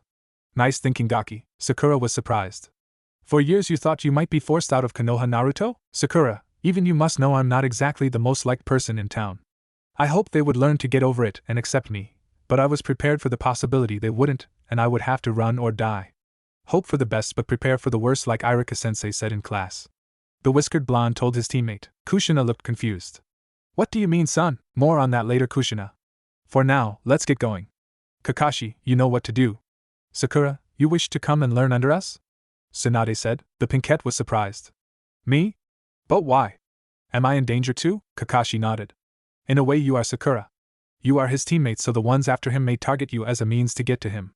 If you go with them you cannot be targeted and you can learn under Tsunade-sama at the same time. Sakura turned to the blonde Hokage. But who will watch over Konoha while you're gone? I'll tell you after we're away from prying ears. Do you accept? Tsunade told the young girl. Sakura thought it over for a moment, looking at Naruto as she did. Alright, I will, but on one condition. Hinata goes with Naruto. The adults, and even Naruto, gave her a questioning look. You said I'd be in danger because I'm his teammate. Wouldn't his girlfriend be an even bigger target? She's got a point, Bachan. Naruto stated. Kushina smiled. I don't mind my son's girlfriend being with him. It could make things easier for him to understand. Understand what? Tsunade and Naruto asked. Away from prying ears. Kushina said, using Tsunade's excuse. Tsunade sighed. Fine. We'll wait to hear from Kushina and we'll take Hinata along. Kakashi, go inform Hayashi about this. When I find a stable location, I'll send word to you so you will be able to correspond. Any questions? What do we do if we need you immediately? Kakashi asked. An immediate return would be impossible for me, so delay the issue as much as possible and improvise if you have to. The slug Sannin told the Jounin. Kakashi nodded and left. So where are we going? Naruto asked. Go get your provisions, then we'll talk. Tsuade told him. I know a good place you can hide. Kushina offered. My idea first. You still have to explain yourself before we go anywhere you recommend, Kushina. Tsunade claimed forcefully. Fair enough. Should I go home and get some stuff? Sakura asked. Tsunade shook her head. Probably not a good idea, unless there's something there you have to have or can't do without. She then faced Naruto. Naruto, how much did you stash away? Enough to feed and help myself for 6 months. Maybe a month or 2 for all of us if we use it carefully. Good. Sakura, if you can, be discreet about it. Shizen, accompany her and bring her to the top of the monument when you're done. We'll be there waiting. Yes, my lady. Shizen told her mentor. With that, Tsunade, Kushina, Naruto, and a still unconscious Hinata heading to Naruto's secret stash while Shizen, Sakura, and Tonton headed to the Pinkette's home. It didn't take long for Shizen and Sakura to reach the genin Kunoichi's home. The lights were off, telling them her parents were either out or sleeping. What are you going to tell them if you see them? Shizen whispered. Sakura shrugged. Not sure. The truth, I guess. Mind telling me why exactly you're going with us? Shizen asked. Not that I mind it, but I am curious. Let's get this over with first. Shizen nodded. I'll wait out here. You know what to do. Sakura nodded and went inside. I wonder how long it's going to be before I come back. Will I even be able to come back? She silently walked through the front room of her small house. No, don't think like that. Of course I will be back someday. I'm not going to leave Konoha forever, just until this revolution thing ends and Naruto's out of harm's way. I just hope Mom and Dad stay safe too. She carefully went up the stairs, using her chakra to stick to the walls rather than risk making too much noise. I guess I don't want Mom and Dad to ask me what's going on. I shouldn't just disappear, so maybe I should write a note for them. Yeah, that'll work. On the upper level, Sakura quietly got to her room and went inside. Her mission-ready gear was within immediate access, contained within a pink and white backpack. Grabbing it, she confirmed its contents. Kunais, check. Shuriken, check. Rations, check. First aid, check. Spare money, check. Change of clothes, check. Better bring along another set just to be sure. Bathroom products, check. Reading material, check.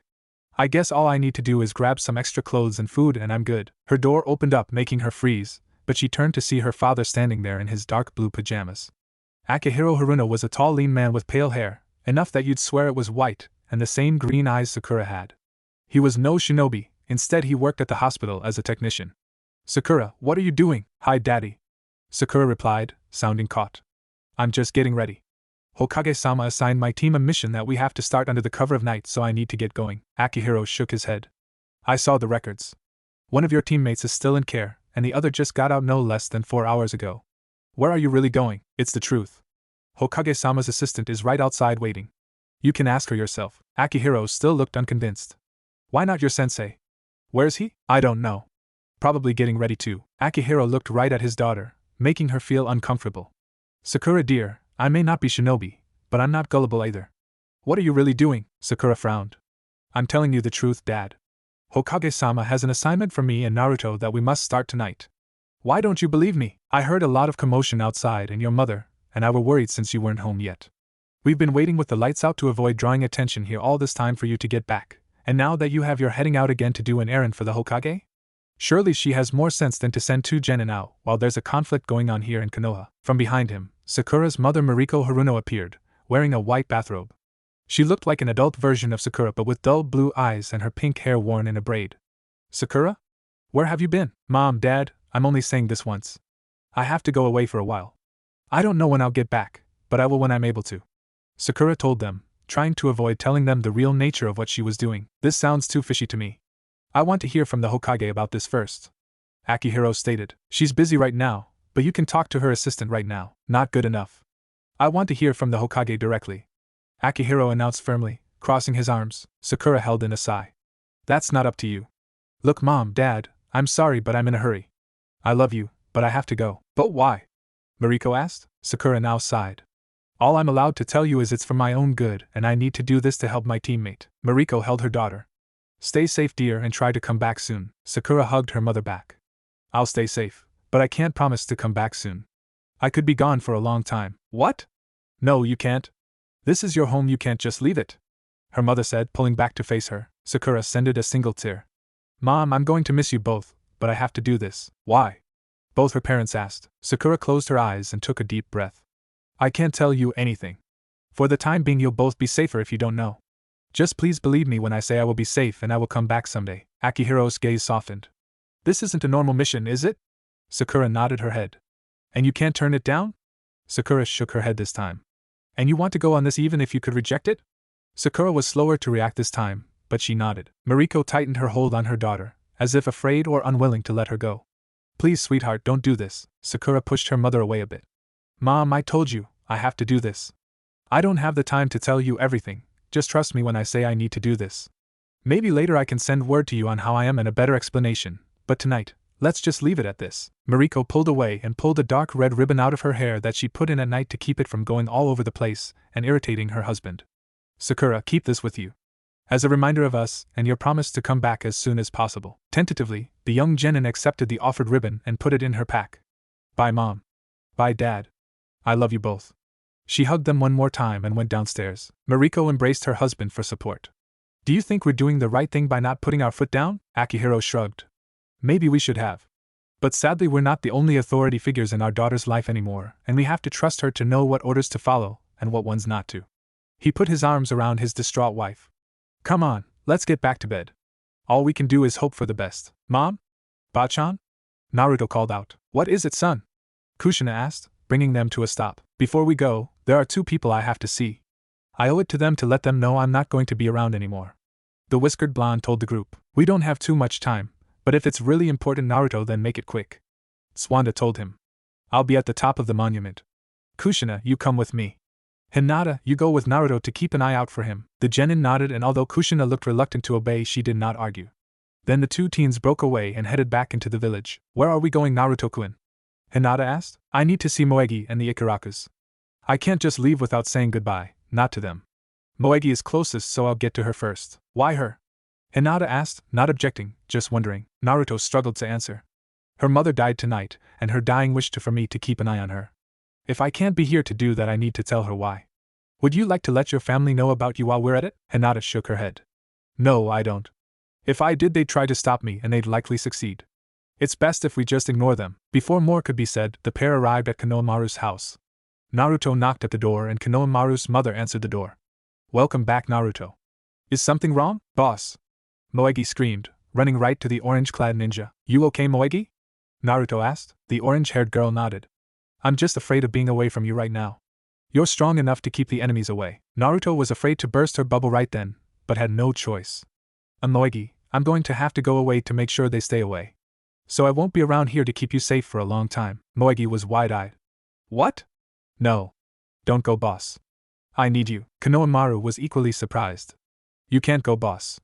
Konoha needs you here to become Hokage. I know, Konohamaru, but Konoha unfortunately doesn't want me here for the time being, and they're going to try to kick me out or maybe even kill me.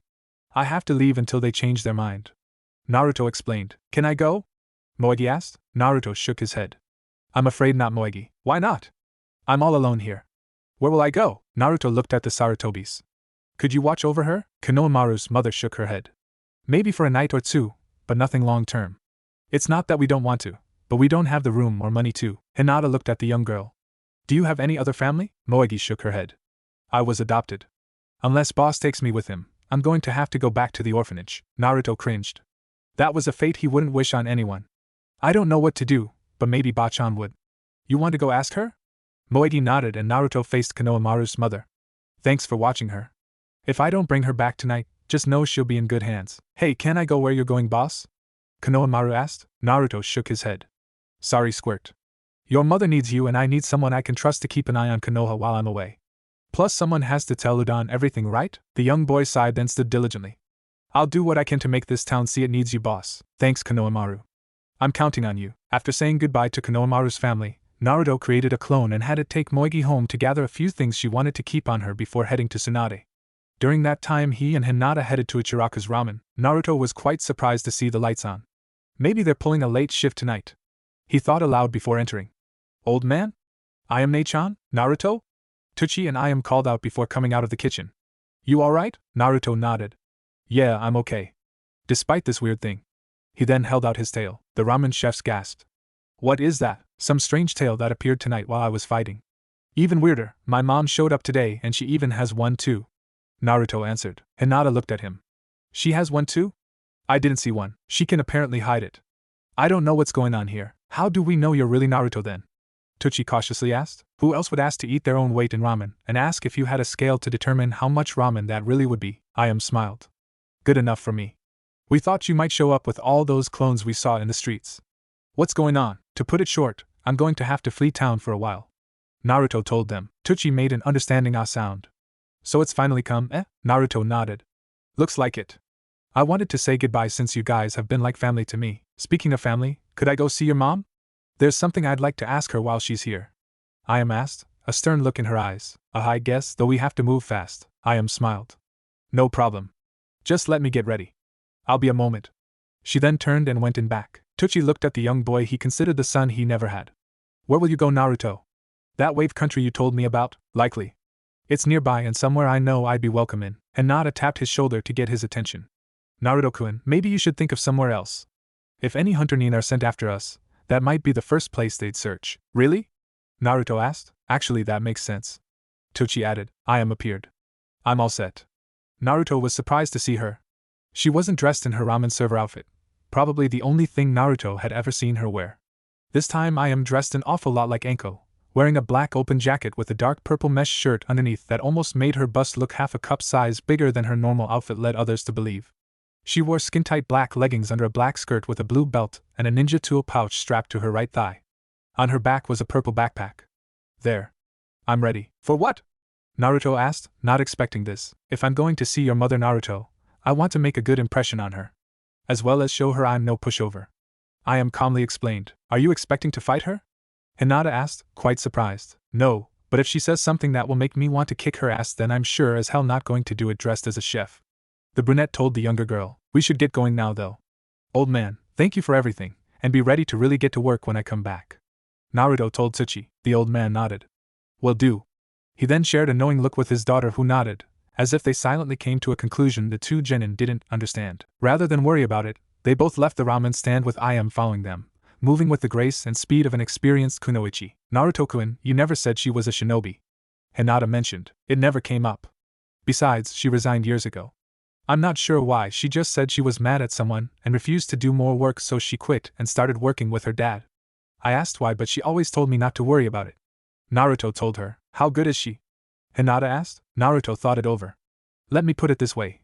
When she tells me I've had enough ramen to eat, I don't argue anymore. While still a vague answer, Hinata knew it had big implications. She can actually make him stop eating ramen? Holy crap! Tsunade and Kushina were on top of the monument discussing something when Sakura, Shizen, Naruto, and Hinata showed up. Both older women were surprised to see two extras accompanying them. Naruto, who are they? Tsunade asked. Walked P to Kushina. I'm assuming you're Naruto's mother? Kushina nodded. Yes, I am. Are you one of my sons? She was cut off by a solid punch to her jaw that knocked her on her ass. Bitch, where the fuck have you been all this time? Yelled at the redhead, surprising those around her. I am Nei-chan. Naruto called out in shock, but the brunette paid it no mind. Kushina got back on her feet and glared back at the ramen chef. That was unwise, brat. Refused to back down. You've been gone for 12 years leaving this poor boy all alone in the world and now you decide to come back and be a part of his life? Not while I'm around. Give me one good reason why I shouldn't kick your ass for leaving Naruto alone like that. Kushina smiled. You care about him, don't you? He's practically family to me and probably the only decent boy I know of any age. Now answer my question, dammit. Kushina looked at Naruto and smiled. I like this one, Naruto. Fierce and not afraid to defend her turf. Don't lose this one. Everyone was confused. What? Never mind this. Naruto, why did you bring others here? Tsunade asked. I am Nechan wanted to see my mom, and Moegi here has nowhere to go. You saw what happened earlier, so I can't just ignore her. What should she do? Tsunade knelt down to look at the young girl who was clinging to Naruto. Do you have any family to stay with? Moegi shook her head. I was adopted and mom never mentioned any other family. Please don't send me back to the orphanage. I don't want to be orphaned twice. Why not bring her along? Kushina suggested, catching everyone's attention. I don't see why not. Tsunade shook her head. Not the best idea. It could slow us down and make us more vulnerable to anyone who wanted to do harm to us. Got a better idea? Because so far I only see 3 options. With us, in the orphanage, or find a new guardian right now. Kushina asked. Finding a new legal guardian right then was definitely impossible for Tsunade. The Umbu were disorganized, and it was impossible to tell for sure where everyone's loyalties lay. Not to mention it would look suspicious if Tsunade was in a hurry to give one girl a home within an hour. Tsunade sighed and got back up on her feet. I still don't think bringing her with us is a good idea. However, leaving her doesn't sound any better. Just do what we say, little lady, understand? Moegi smiled and nodded. Yes, ma'am. So where are we going? Sakura asked. Hinata-chan says we shouldn't go any place we've already been, like wave or tea or snow. Naruto stated. Shizen nodded. Yes, and even though we could probably catch up to the 3 from Suna who are going home, it would be unwise to get them involved in this mess. Tsunade snapped her fingers. I know the perfect place to head to for now anyways. Where? Everyone asked. Sea Country. Over the course of the next day, everyone in the group had made a lot of progress in getting away from Konoha, though not as much progress as Tsunade would have preferred. 2 things had slowed them down a bit. The first being Moegi, who needed to be carried the whole time, which slowed down her ride and thus the group. The second, being the more inconvenient, was someone Kushina had taken an interest in. Please tell me why exactly are we dragging her along? And don't give me that I'll explain later crap. Tsunade insisted when they took a break in the evening. I was looking for my son and found her in the area. I had no way of knowing if she was an ally or an enemy, but the only way to know was to take her with me and find out. Kushina answered. The person in question was an unconscious woman with red hair wearing a tattered white and purple kimono held together by a thick purple robe acting as a belt. This whole time she had been covered up in medic wrap and carried by Kushina, so no one had recognized her until now. Right now she was laying on her back, looking peacefully asleep. That woman's the enemy mom. She works for Orochimaru. Naruto said. Why did you bring her here? Like I just said, son, I had no way of knowing if she was with Konoha or not. I didn't want to abandon her if she was one of your allies, and I figured if she was an enemy we could get information out of her. Kushina answered. Not a bad idea, but she must be close to death if she hasn't woken up yet. Shizen said. She was in a lot of pain, so I put her in a forced sleep. Considering half her body was crushed by a tree, I'm not surprised. Kushina replied. I'm not exactly a healer, so I thought maybe you Tsunade could take a look at her. Tsunade frowned. If she works for Orochimaru, the only healing I'm doing to make her coherent enough to answer questions. After that, she can be in agonizing pain till she dies for all I care. Everyone looked at her weirdly for saying it, yet none of them could truly fault her for wanting such a thing. I take it you and your old teammates still aren't the best of terms? Kushina asked. If anything, things have only gotten worse in your absence. Speaking of which, you've yet to explain anything about that Kushina. The slug Sannin stated. Kushina looked down at Tayuya. Why don't we wake her up and find out what we need to first? Tsunade got in front of the redhead. No Kushina, enough stalling. I don't know why you're so hesitant to tell us your story, but we're not doing you any favors until you explain yourself. Kushina sighed. Fine, but you better sit down. It's a long story and I doubt you're going to believe me anyway. Everyone sat down and looked at her expectantly, with a little bit of curiosity too in the younger members of the group. I'm not exactly sure how to explain it, because for you all to truly understand where I was and why, I'd have to tell you something that would completely change your perspective of the world you live in. But that can probably wait, so I'll start with something simpler. Like maybe why Naruto has a tail. That would help to know. Ayam said. The answer is because Naruto, like me, isn't exactly human. We're a different race. Naruto immediately paled. I'm a demon? No, I can't be. I can't be. It's not true. You're lying. Hinata immediately hugged him, allowing him to quiet down. It's okay, Naruto-kun, we know you're not a demon. She's right, son, you're not. You have no connection to Makai. You're an incubus. Kushina stated. Incubus? Shizen asked. But even if those creatures did exist, they're still considered demons, only by human standards. People have gotten rather lazy when classifying the non-human sentients. The denizens of Makai, the Ayakashi, are better suited for being considered demons, though that's still not a completely accurate word. Incubi and succubi don't come from Makai, they come from Alfheim. Alfheim? Everyone asked. One of the 5 realms. Maybe I should explain that part first after all. Kushina answered. When no one objected, she continued. This world, the world of humans, is actually just one of 5 worlds. You call it Earth, but it does go by other names too, such as Middle Earth, Human Realm, World of Chakra, and Midgard. Midgard? Isn't that what you said to me when I saw you in that vision? Naruto asked. Kushina nodded. Yes. You see, Midgard is considered the official name of this realm to those that live outside it. Here, let me draw you a diagram. Using her finger, Kushina drew a picture in the dirt. She drew 5 squares stacked on top of each other like a stone pillar, with a tree on top that had roots extending to all the squares. After that, she drew an X in the center square. This is Midgard if one maps the realms in conjunction with the other realms. Kushina pointed out. Starting from the top, the worlds go Asgard, Alfheim, Midgard, Makai, and Nilfheim, which are all connected by the Yggdrasil tree, which is sort of a realm in and of itself, but different from the others. The 3 central worlds are the mortal realms, the 3 earths, where lifeforms like us live and die. The top and bottom realms are the 2 afterlife realms, where the dead go when they die. It is possible for the living to go there for a time, but it's not easy or recommended, especially if the deities there get offended by what happens. You mean those 2 places are heaven and hell? Shizen asked. Kushina nodded. Yes, though it's not quite as simple as what you're picturing. Most Midgardians know little of the other worlds aside from what they hear in legend, which always distorts some of the facts. Few Midgardians have ever even been to the other realms. To be honest, I only know of one person who's ever been to all of them. Who? Naruto curiously asked. You know him best as the Sage of 6 Paths. Who? Naruto asked, looking confused. Kushina saw he wasn't the only one. In fact, Tsunade looked like she was the only one who knew the title. Tsunade, you mind explaining that one? The sage was the man who discovered how to use chakra and thus invited ninjutsu and pretty much the ninja way as it is today.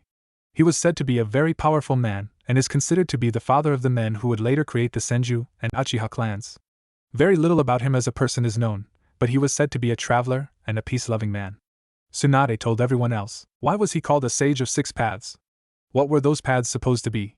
Sakura asked. The paths in question were based on the 6 Buddhist paths of reincarnation. These are the paths a reborn soul can take in after they die, based on the accumulated karma of their past life.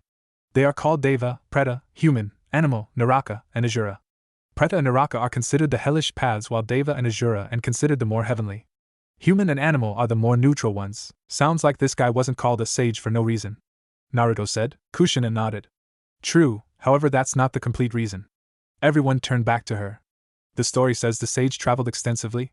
Did it ever say exactly where he went? Tsunade thought it over, but drew a blank. You mean to say he actually went to other realms? Kushina nodded. How? Probably the same way I did, by use of Yggdrasil. It's a handy way to get from one world to another despite how hard it is to use. Anyway, what you don't know is that the 6 paths the sage referred to were not only Buddhist paths, but the realms too. The Deva path was Asgard, the Asura path was Alfheim, the Human path was Midgard, the Animal path was Makai, the Naraka path was Niflheim, and the Preta path was Yggdrasil. The others looked surprised but said nothing, allowing Kushina to continue informing them. The sage is but one of the few travelers to see all the realms, and it is thanks to those like him denizens of the other worlds have knowledge of this as well. Of course, most of them like people here just think this is all made up, but it's not. I myself have only been to 2, and that's still more than most people can go without dying first. What are these worlds like? Moegi asked. Kushina smiled. I'll start from the top. She pointed to the top square in her dirt diagram. This is Asgard, aka Heaven, Olympus, Paradise, Deva Realm, and World of Will. This is where the Kami live and all the souls they bless live with them there. From what I understand, there are 4 areas in Asgard. There's Vanir, where the earth gods live. Aesir, where the sky gods live. Valhalla, where blessed mortal warriors live after death. And Elysium, where blessed mortal civilians live after death. Valhalla and Elysium are what we consider heaven. Generally speaking, a living mortal like us can only get to Asgard by either invitation or being related to a god, so I'm not exactly sure how the sage got there. She now pointed to the second square. This is Alfheim, aka Higher Earth, Asura Realm, Fantasia, and World of Mana.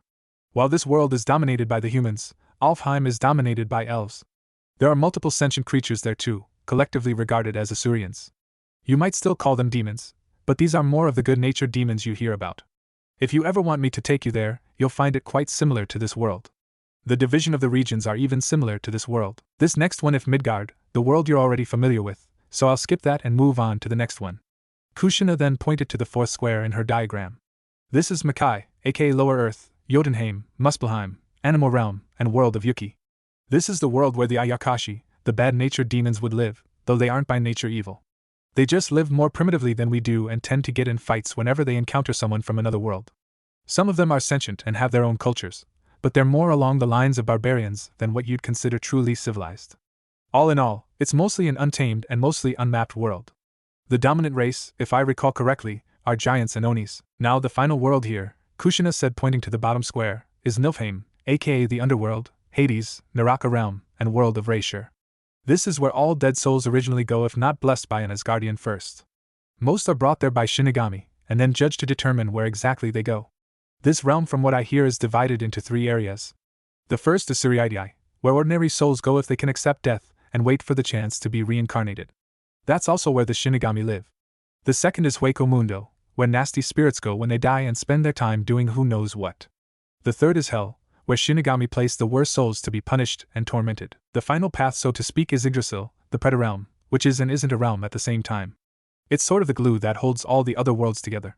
One can enter it, but they cannot stay there for long. Doing so is deadly, for there are ghost-like natives who are quite territorial and vicious, which makes traversing Yggdrasil risky.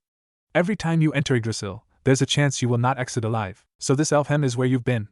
I am asked. Alfheim, and yes. But please believe me, it wasn't something I wanted. Kushina answered, sounding saddened. The day Naruto was born, the same day that Kyuubi attacked Konoha, a few Asurians found me and dragged me to Alfheim against my will. I was already weakened from giving birth and fighting against the Kyuubi, so I couldn't put up much of a fight. Why would they take you away? Naruto asked. Because I was born in Alfheim, but raised in Midgard. Kushina admitted, as if fearful of the response. Born in Alfheim? What exactly are you? Hinata asked. Kushina closed her eyes. From behind her, a tail grew along with a set of bat-like wings. She then opened her eyes. I am called a succubus. Succubus? Tsunade asked. The demon that seduces men to have sex with them then kills them? Not exactly. There probably have been unscrupulous ones that have acted like praying mantises like that, but for the most part we aren't sexual predators. Kushina countered calmly. The thing about my kind is our power gets out of control often, and only orgasms stabilize it. What are orgasms? Moegi innocently asked. Is that part of a girl's time of month? Naruto asked just as innocently. Wide-eyed Kushina shook her head. I'm not exactly sure how to explain an orgasm to someone, let alone my own son, so I'll let Tsunade handle that. She then smiled deviously at Hinata. Unless his girlfriend would like to do that. Hinata's blush invented a new shade of red before she fainted. And since you're a succubus, that makes Naruto an incubus? Tsunade asked. Well, sort of. Naruto could have just as easily been a human like his father. It's mere chance that he took more after me in that extent. Who was my father, Mom? Naruto asked. Kushina was confused. You weren't told? Naruto shook his head.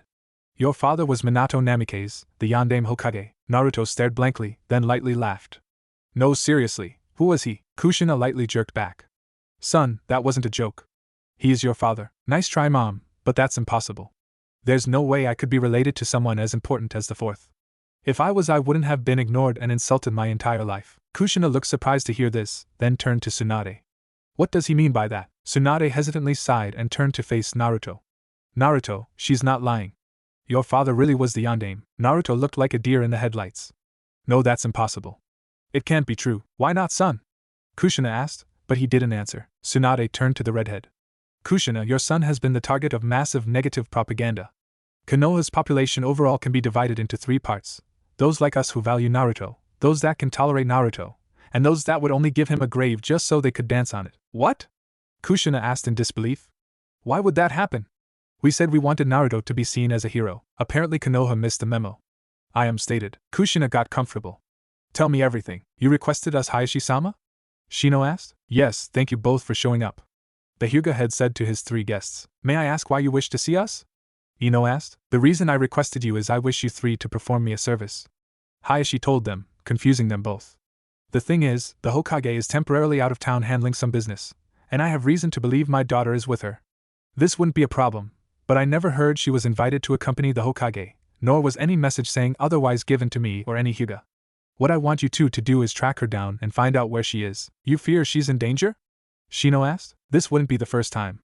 Hayashi responded, remembering the Kumo incident. But why us? Why not one of your own? Tenten asked. Because I'm currently evaluating my own clansmen to find something of interest. I chose you 2 because you Shino can track her down and avoid scaring her once you find her. You Yamanaka-san can ensure she's not under someone's influence while you're at it. And you Tenten-san can fight if the situation requires it. Hayashi told them. Can you do this for me? We can, but the question is if we should. Shino stated. This basically qualifies as a mission, and accepting one not issued by the Hokage is tantamount to insubordination. We could get in legal trouble for this. Besides, I'm pretty sure I know where Hinata is anyway. Ino added, gaining everyone's attention. Last time I saw her she was with Naruto and Hokage-sama. So I'd say it's quite likely she's still with them wherever they are, so you shouldn't worry. True, but under normal circumstances one of them would let me know. Doesn't someone inform your father when you go out of town? Hayashi asked. Ino thought it over. You're right. Yet no one informed me about this, giving me reason to believe there's more to this. Maybe I'm wrong and there's nothing to worry about, but I'd like you to go confirm what's going on. If anyone tries to punish you for this, I'll take responsibility. Hayashi said. The three genin looked at each other, trying to decide what to do. I don't see why not. Tenten said. Ino shrugged. I've got to admit I'm curious. I'm concerned for my teammates' well-being. So I guess we'll get headed out right away. Shino added. Thank you. You will be rewarded when you get back. Hayashi told them with a smile before they left. My daughter, wherever you are, please be safe. The sun was set and it was close to time to go to sleep, but no one felt like sleeping. Heck, Naruto didn't even feel like talking. Or being around the others. Right now he had walked away from the group and was sitting on a long hunched over, doing a pretty good brooding Sasuke impression. Right there sounds the hate. Despite his obvious wish to be alone, Hinata, Sakura, and Ayam were there with him, hoping to soothe his bad mood in any way they could. The others were wisely keeping their distance from him, while Moegi just wasn't sure what to say or do here. Sakura and Ayam were just hovering around Naruto, waiting for any sign he wanted to acknowledge them, while Hinata was sitting right next to him, leaning on him. He did not object to her contact. Let it out, Naruto-kun, don't keep this to yourself. Let me help you, the blonde sighed. I just can't believe this. Why didn't the old man tell me? Why didn't he tell anyone else? Maybe then I wouldn't have been so hated. He paused for a moment, struggling to not cry. How many people knew, and still said nothing? Did nothing? Gigi? Bachan? Ero-senin? Kakashi-sensei? Did they know? Why wasn't I told? He shed a few tears. Ayam looked mad. I find it very unlikely that the Sandaime didn't know. Now I respect the old man even less. Makes me wish I had done more. What do you mean? Sakura asked. Ayam leaned against a tree, her arms crossed. I used to be a chunin, and a damn good one. I was also one of Naruto's guards when he was younger and targeted a lot more often. My teammates and I were diligent, and unlike the other guards who often just warned the idiots, we weren't afraid to use force in response to his harassers. Apparently some dumbasses decided to press charges on us for inconveniencing and endangering them, and we countercharged them for interfering in shinobi business and conspiring to murder a child. Ayam closed her eyes and clenched a fist, the others easily feeling latent rage coming from her. The matter was brought before the council, both sides, and naturally it became a tug of war between the two sides like it always does when Naruto's involved. This particular one got worse than usual, and I remember at least one civilian making threats at the shinobi side for not being obedient. I think he went so far as to claim that the shinobi were supposed to take orders from the civilians, though he probably said it a lot more derogatorily than that, and at least one more civilian supported the claim. Her audience were wide-eyed to hear this, and Ayam opened her eyes. It's been years since then, so I don't remember everything that happened in that hearing. But I never forgot what the results were. The Sandaime settled with the civilians. Settled. The so-called strongest ninja in the village refused to put his foot down and instead compromised with people whose only weapon is pissing and moaning. After that, I was so disgusted I refused to take orders from him again and resigned. Though I refused to stop watching over Naruto even if I wasn't an active kunoichi anymore. What was the settlement? Moegi asked, fearful of what the ramen chef would say. Ayam looked like she was struggling to make herself answer that. Or maybe she didn't know the best way to phrase the answer. The civilians threatened a citywide boycott of every sale to every shinobi unless the Sandaime executed Naruto that night once and for all. The shinobi declared that was tantamount to treason and sabotage, and the civilians, to put it politely, told them to tell someone who cared.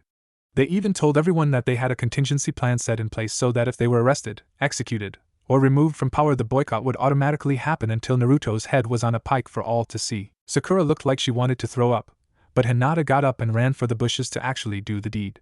Naruto and Moegi both paled enough to look like they were Orochimaru's kids. Seriously? What stopped them? Sakura asked, almost frightened to hear the answer. Ayam could not give anyone eye contact. The Sandaime would not give them what they wanted, but he wouldn't risk calling their bluff. In the end, she looked like she wanted to vomit. He agreed to pardon all those that tried to kill Naruto and altered the law regarding him to be punishable by prison time rather than death. Naruto immediately bolted to his feet. He what? The blonde didn't know whether to feel horrified or betrayed. But he told me. He told you what he thought was best for you to hear, Naruto. Ayam sadly interrupted, her expression very empathetic to him. He didn't tell you who your parents were, and he didn't tell you about you-know-what. Is it really that hard to believe he wouldn't tell you the real law about what happens to those that victimize you? What law? There's a law that applies specifically to boss? Moegi asked as Hinata came back, holding her stomach and wiping her mouth with her sleeve. Naruto and Ayam shared a look. "Ne-chan, could you tell them the story?" "I just can't right now," Naruto asked as he slumped on the ground as if completely defeated. Hinata, Sakura, and Moegi all tried to hug him to make him feel better, but he practically looked suicidal. "You sure about that, Naruto?" Ayam asked. The whiskered blonde nodded. "I just want to get it over with.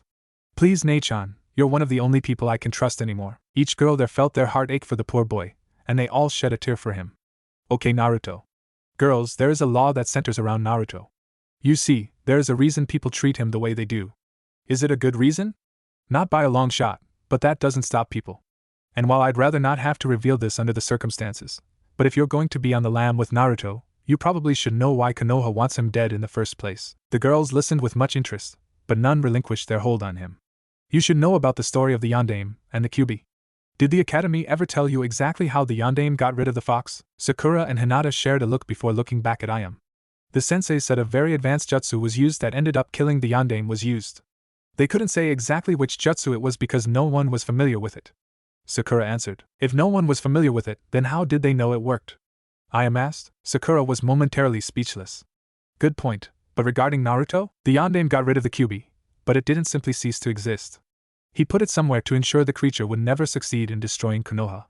Unfortunately, the only place he could put it was in a seal he placed on Naruto. It was fun while it lasted," Naruto told himself, so completely certain the three girls would try to kill him now he'd bet every ryo he ever spent on ramen on it. He closed his eyes and braced for Sakura's shouts and fists, Hinata's cursing and jukin, and whatever Moegi come think up. Nothing could have surprised him more than hearing them cry. In confusion, he looked at them, seeing their expressions filled with concern, sorrow, and confusion, but not an ounce of hatred or fear.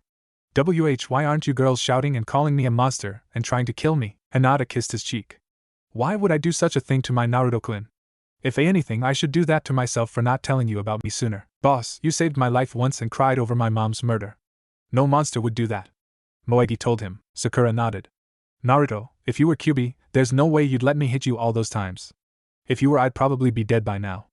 That alone proves to me you're not the fox." Naruto was wide-eyed and frozen, his mind having a hard time processing this.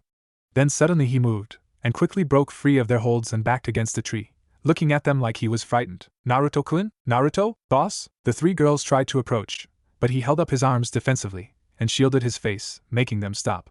Ayam approached and gently pulled Naruto into a comforting hug, which he didn't reject but didn't relax from either. "Girls, it's alright. This isn't personal. You just need to know that Naruto is just so used to rejection that he has a hard time handling a situation where he's accepted. You scared him because that's not what he was prepared for. Is Naruto so traumatized that he expects even his friends to want him dead?" Sakura asked, feeling her heart ache more for the whiskered blonde. "I can't imagine how much this hurts Hinata." Ayam nodded. "When Naruto tries to be nice to people, they either ignore him or try to kill him. When he tried to be nice to his classmates, they either gave him the silent treatment or insults. Even when he was put on a team, they were quick to single him out, and when he went to see the Godame, she demeaned him and his dream too. Naruto has basically become conditioned to believe that everyone's first response to him is hatred or indifference, so when you three weren't that when he expected it the most, he didn't know what to think and got scared." "How do you know all this?" Sakura asked. A quick glance showed Hinata crying a river and Moegi wiping her eyes. Sakura felt her own cheeks and found her own tears were starting to get heavier too. "I'm someone Naruto knows he can trust. He tells me quite a lot about what he goes through. He's learned to feel safe and comfortable around me, and you three are going to have to do the same with him." "Hold on, what do you mean you three?" Sakura asked. "Don't you trust us anymore, Naruto?" "I don't know what to think anymore," he quietly said, looking at no one. Hinata came up to him and sat down in front of him, holding his face so he couldn't look away. "Naruto-kun, I want you to do something right now. I want you to remember your promise to me to beat Nijio Naizen. I want you to remember when you saw me in the hospital while I recovered. I want you to remember our talk before you went to the Chunin exam finals. I want you to remember the day you decided to give me chance." She paused for a moment, and drew him into a kiss much like when she found him at the Valley of the End. "Now, do you feel like I'm wrong for not hating you?" Hinata-chan, Naruto softly said, then got out of Ayam's embrace and hugged the Hyuga heiress tightly, as if afraid she'd disappear if he let go. Ayam smiled at the scene, then quietly got up and came to the other two girls. "Here's my advice, you two. Give Naruto time to come to terms with your friendship with him, and do what you can to let him know you don't hate him. It likely won't take that long, but don't expect it to be quick. I don't know exactly how those two got together, but I'd bet my life savings it didn't happen by simply asking, 'Will you go out with me?' Understand?" Sakura and Moegi nodded. Sakura looked at the young couple and saw Naruto looked more relaxed, making her smile softly for him. Hey Hinata, Naruto, while we have time, could you tell us what exactly brought you two together? I smirked. Smart move, girl. Give Naruto something positive to think about and he'll get out of his funk quicker. Naruto didn't look that talkative, but he did look at his pink-haired teammate. Well, in a way, I guess it started when I visited Hinata-chan in the hospital during the month before the finals. I didn't train 24/7, so sometimes when I had free time, I went to see her and get more inspiration for kicking Niji's ass. We chatted and got to know each other a little more, but we didn't start acting like this until after now he cut himself off. After what? Sakura curiously asked. Naruto sighed and broke eye contact with the pinkette. After I brought Bachan back to heal Sasuke. He sounded so hurt remembering that. Why? Sakura asked herself. Go on. Hinata spoke next. That day, I found Naruto-kun at that bridge your team always met at, just staring into the water, looking so forlorn. Flashback. Na Naruto-kun? Hinata said as she cautiously approached the young man. He turned to her and smiled. Hi Hinata-chan. Hinata could immediately tell his heart wasn't in his greeting. What's wrong? You brought the next Hokage here and thanks to her those injured from the invasion are getting better treatment. Konoha can get stronger, and it's all thanks to you. Why are you so unhappy? Naruto sighed and looked away. Hinata-chan, you're the only person who's actually thanked me for doing this. What? He nodded. It's true. No one's even said so much as thank you to me for what I did. The old lady didn't even want to look at Konoha, and even though she told me I helped her change her mind when I saved her from Orochimaru, she never actually thanked me for doing it. Sure, she gave me this necklace, but she never actually said the words. Ero-sanin and Shizen didn't either. Heck, I thought at least Sakura would thank me for bringing the only person who could heal Sasuke to him, and she didn't even look at me. Hinata gasped but let Naruto continue. What will it take? What do I have to do before someone finally acknowledges it? I protect my team on missions, but I only get insulted. I make us pass the first test of the Chunin exams, and I'm called an idiot. I save her life from the sand user, and the only person she or anyone else give credit or thanks to is the team. And now, I brought the world's best medic to Konoha to heal everyone, and no one even says good job Naruto. Hinata put her arm around him. I thank you Naruto-kun. I know it's not much, but I am grateful for what you do for us all. Naruto tensed, but he didn't ask her to let go so she didn't. I'm sorry Sakura isn't. Naruto sighed. I don't think I can take it anymore Hinata-chan. I think this may have been the last straw for me. If me saving her life and Sasuke's too won't get her to at least give me a little respect, what will? I have no idea, and I think I'm tired of trying. Do you think I should? That was a tough question for Hinata to answer. Naruto-kun, I can't tell you what path to take in life. Only you can do that. I just want you to be happy. If you feel you need Sakura to be happy, then I will support your choice. But if you're having doubts about that, then maybe you should consider alternatives instead. Like maybe trying to have someone else be my girlfriend? Naruto asked, and Hinata nodded. Maybe you're right. Maybe I should. He then looked at the Hyuga heiress. Hinata-chan, would you like to go get ramen with me? She blushed, and placed her hand over his. Naruto-kun, as much as I want to say yes, I have to say no right now. Listen first. I do want to say yes, but right now you're hurt and grasping for straws. Take some time to think it over please. Then if you really do want to try something with me, ask again when you know you're not just trying to replace Sakura. Naruto slowly nodded. I'm sorry if I offended you. Hinata wrapped her arms around his waist. You didn't. I understand why you asked. The problem is I want you to ask because you want me, not because you can have your first choice. End flashback. After that we had to go to tea country so I had plenty of time to think things over. Naruto said to Sakura. When Sasuke had to be treated again and you went off on your own, I found Hinata and told her I thought over things and decided that I did want to see what would happen if we tried to be couple. That time she accepted. Sakura was silent for a moment, but smiled. Looks like it was a good decision for you too. I can only hope so. Naruto said, but he now looked like he was feeling better. Naruto, did I really hurt you that much? Sakura asked. Naruto struggled to phrase it right.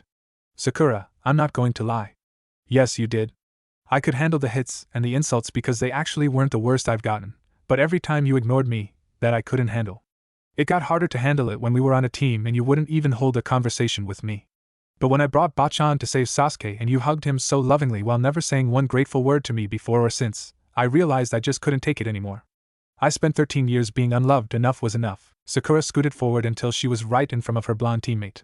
She reached over and wiped a tear from his eye. Naruto, I'm so sorry. I was an idiot, in more ways than one, and I'm not going to ask you to forgive me because I know you can't just yet. But there's something I need to tell you. What's that? The reason I'm here with you rather than with Sasuke now. And why I don't plan on ever being with him again. Well, here we are. See country, where no one should think to look for us first. Tsunade told her company as they looked at the ocean. Technically they were still within Land of Fire, but the island for Sea Country could be seen on the horizon. But that doesn't mean trackers or hunter neem can't find us here, so we shouldn't stay long. Shizen pointed out. Tsunade nodded. True. That's why we're going to rest and plan out our strategy here before creating a few false leads to distract any followers from our real goal. Which is? Sakura asked. I'll tell you tonight when we're somewhere private. Let's look for a hotel and get some much-needed R&R. Don't get too comfy. We still have to treat her, you know. Kushina said, signaling to the still sedated Tayuya. After how she reacted last time, maybe it would be better to just let her die in her sleep. Tsunade said, remembering what happened when they tried healing Tayuya. Flashback. Kushina laid down the redhead she found on her way to Konoha. While we're giving my son some time to come to terms with everything, could we work on getting her stabilized? Considering she's connected to the enemy, I've got mixed feelings on that. Tsunade said. However, I suppose we can't simply ignore our Hippocratic oath. And she could provide useful intel. She knelt down. Shizen and I will at least allow her to talk. After that, her behavior and cooperation will prove how far our hospitality will extend. Kushina nodded. I understand completely. The two medics got on both sides of the unconscious Kunoichi and readied a diagnostic jutsu. There's a lot of damage done to her lower body.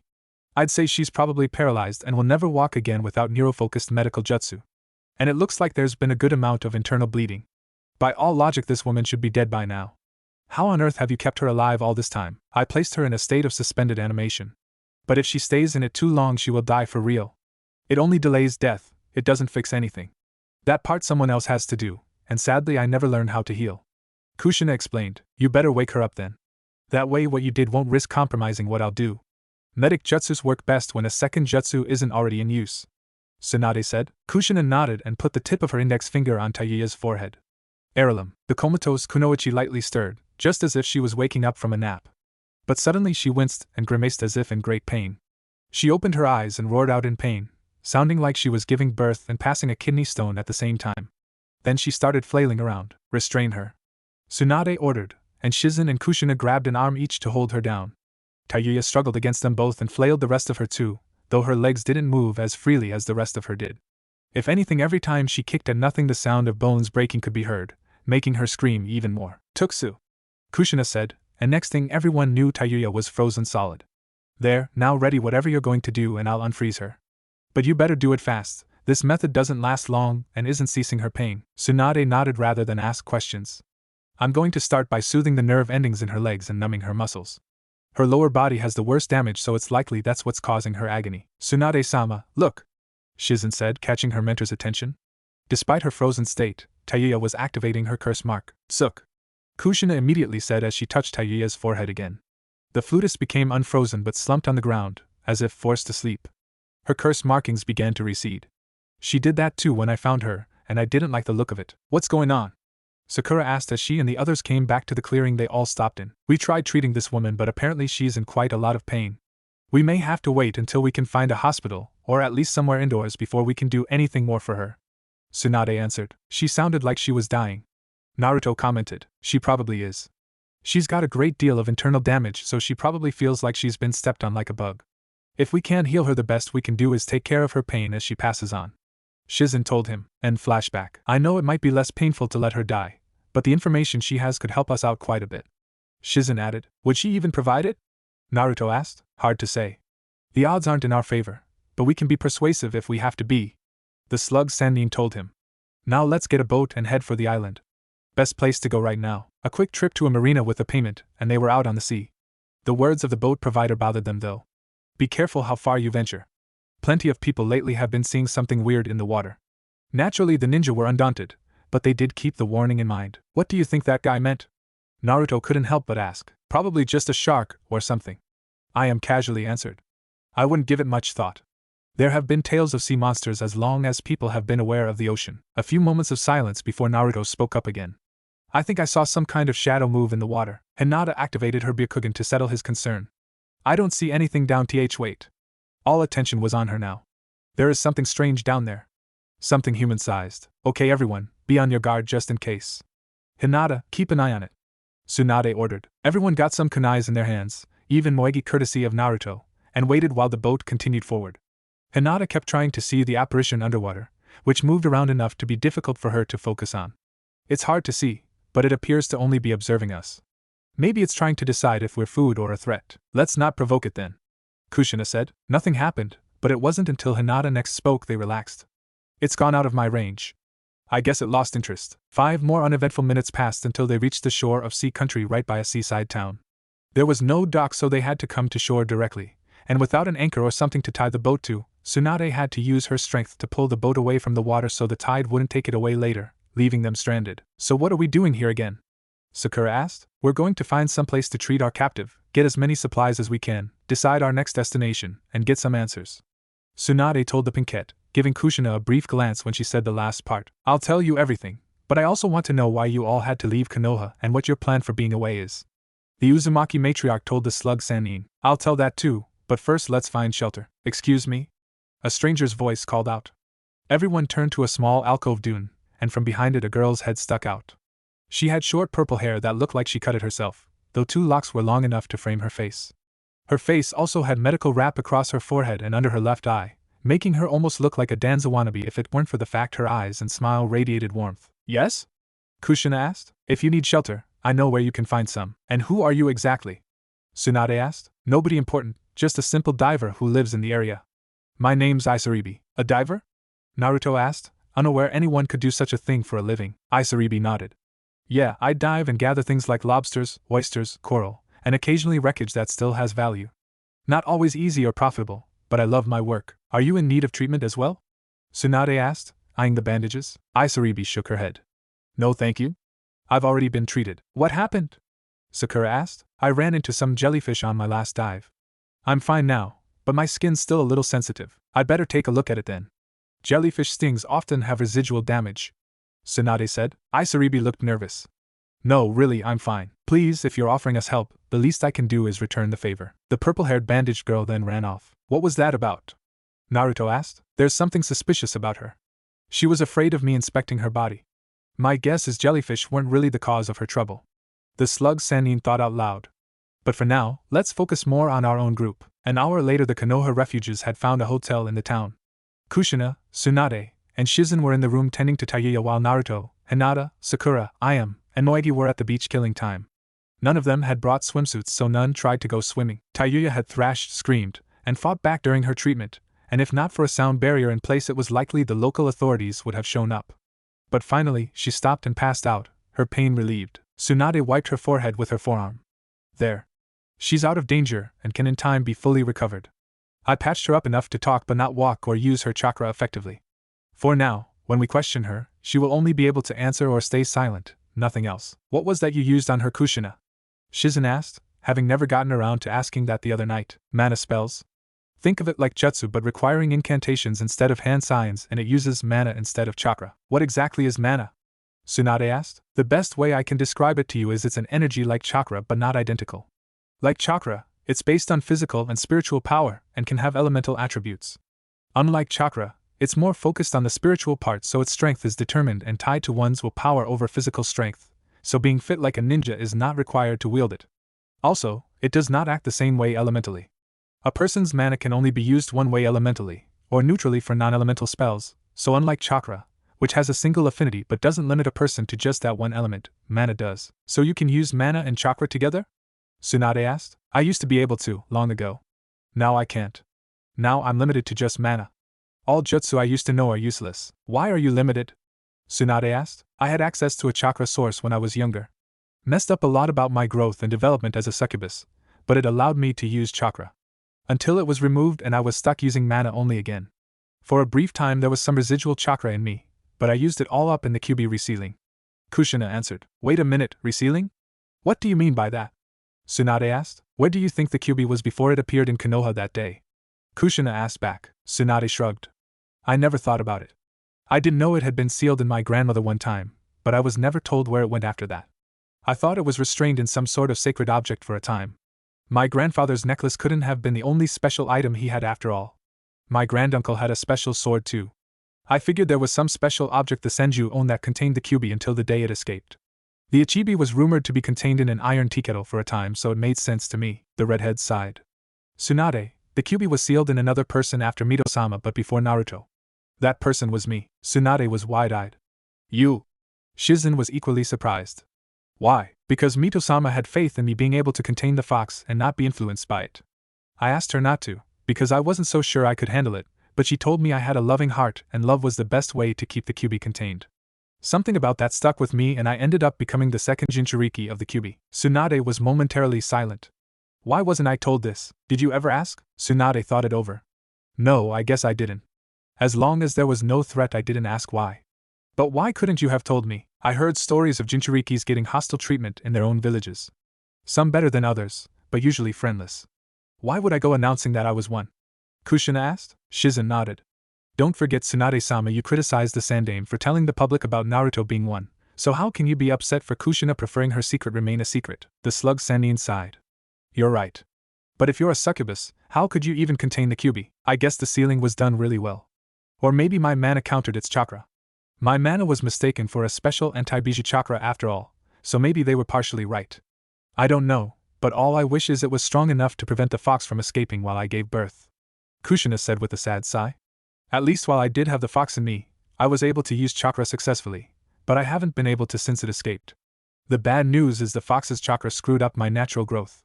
I grew up like a human rather than a succubus normally does, and apparently I didn't need to orgasm to regulate my powers like normal succubi do. I didn't even realize this was unusual since I was raised by the Uzumaki clan more than the succubi race. How did you even come in contact with the Uzumakis if you came from a different world? Shizen asked. It was mostly chance. My dying caretaker was taking me away from a revolution, and we went here to Midgard to escape. She didn't make it, killed in Yggdrasil, so I was left here alone with no idea how to get back to Alfheim. I was really young at the time, and the Uzumaki were fleeing the destruction of Uzushio at the time, and in the confusion I was mistaken for a member. With nowhere else to go, I didn't bother correcting them. I just waited until the fight ended and someone would come back for me. Kushina then sarcastically laughed. How ironic.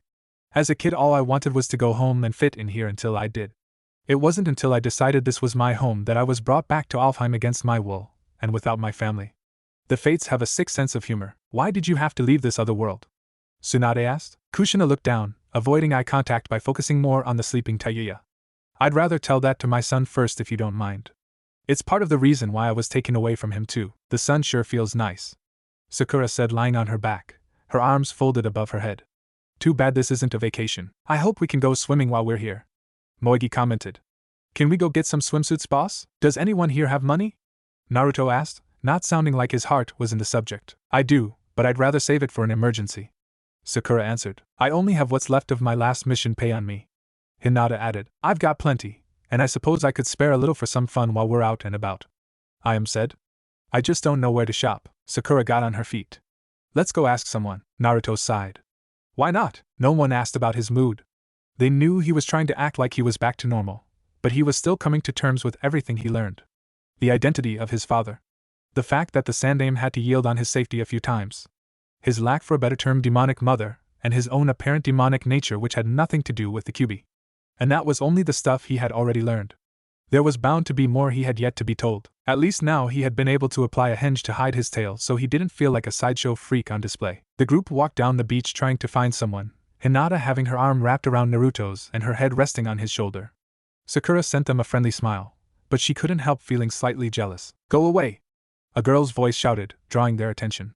Up ahead they saw a girl being chased by a trio close to her own age it seemed, and they were throwing rocks at her. Freak! Ugly! Hobo! Naruto got flashbacks to his own youth at hearing and seeing this, and his blood began to boil. Hinata could feel him tense and get angry and let go so he could react as he wanted. In no time Naruto ran forward. The bullied girl fell onto the sand and her harassers didn't stop stoning her. They even started kicking her. Before someone could try something new, Naruto and many clones had grabbed a hold of them all. What gives? Naruto glared. I should ask the same thing. Is there a reason you're doing this? Or are you just picking on someone who won't fight back? Out of the corner of his eyes he saw his friends run up to help him. Why do you care for this human garbage? One of the bullies asked. You've got 3 seconds to give me an answer instead of a question. Naruto demanded. 1. She's an eyesore to our town. We have a duty and a right to get rid of her. A different bully stated like he was fighting for a righteous cause. Funny. People say the same about me back home. But even I have friends. So what? The third bully asked. Hinata struck one from behind with her juken, making him unable to stand. Sakura hit the second one on the head, making him skid across the sand and pass out. Ayam simply kicked the third bully between the legs from behind, making him fall to his knees screaming in a high octave. That's so what? Naruto said with a hint of a laugh. He then turned to face the victim. You're okay, no wait. You're that diver girl from before. Isaribbi blinked. What do you want? Looks like she's waking up, Shizen said as she noticed Tayuya display signs of regaining consciousness. Her eyelids fluttered a few times without actually opening, and her rate of breathing seemed to be controlled now rather than unconsciously steady. The redhead finally opened her eyes completely, though they were unfocused. When they did focus and she saw 3 strange women above her, her reflexes told her to create some distance. Too bad her body told her it couldn't even sit up under its own power, and her throat wasn't in any mood to work either. One of the women around her was also a redhead, and she gently placed her right hand on Tayuya's throat. New deja vu. Instantly Tayuya felt her throat relax and return to a state of normal. She was thirsty as well, but now she could speak. Water. Tsunade held up a glass of water and gently held it to the Oto Kunoichi's lips. Normally Tayuya wouldn't be caught dead drinking like this, but her arms could barely be lifted and she was too thirsty to resist for more than 2 seconds. The coolness of the cold clear liquid going down her esophagus was like a divine blessing to her thirst. Feel better? Kushina asked. Somewhat. Now who the fuck are you and where the hell am I? We're the ones who saved your life and you're in our custody. If you want to be able to walk again, you'll cooperate, and if you'd rather be stubborn, we'll find out how well you can swim in this state. Tsunade replied. Tayuya rolled her eyes. If that's your idea of a fucking ultimatum, you're dumber than what people give blondes credit for. Tsunade frowned and cracked her knuckles. And if that's your idea of gratitude, then you must be suicidal. Why should I be fucking grateful? You only saved me because you bitches want something from me, and if you get it, I'm just going to be useless crap to you and you'll get rid of me without a second thought. Tayuya calmly answered with closed eyes, as if trying to relax. Considering who you're connected to, would you honestly expect anything else? Tsunade asked. I'll give you that much, but can you say I'm wrong? I might, provided you convince me appropriately. Kushina answered, making the other women curious and confused. What do you mean? Shizen asked. Kushina just kept her gaze on Tayuya. Miss, so I don't call you something you don't like, could you tell me your name? The downed Kunoichi just stared, blinking a few times, when sneered. My name's none of your fucking business. Kushina smiled. Hobusu Jamuriamdruta. What? Tayuya asked, not understanding a word. At the same time she felt a weird tingle over her skin, sort of like a full-body feather caress. What did you say? You better not have done anything to me, you bitch. No need for vulgarity here. Now, do you like working for Orochimaru? No one really likes working for him. Maybe a couple do, but anyone that depraved would also be the type of person to backstab the bastard when it looked like they could succeed. Tayuya responded. Do you want to go back to him? Would you? That's not what I asked. Kushina said. Tayuya sighed.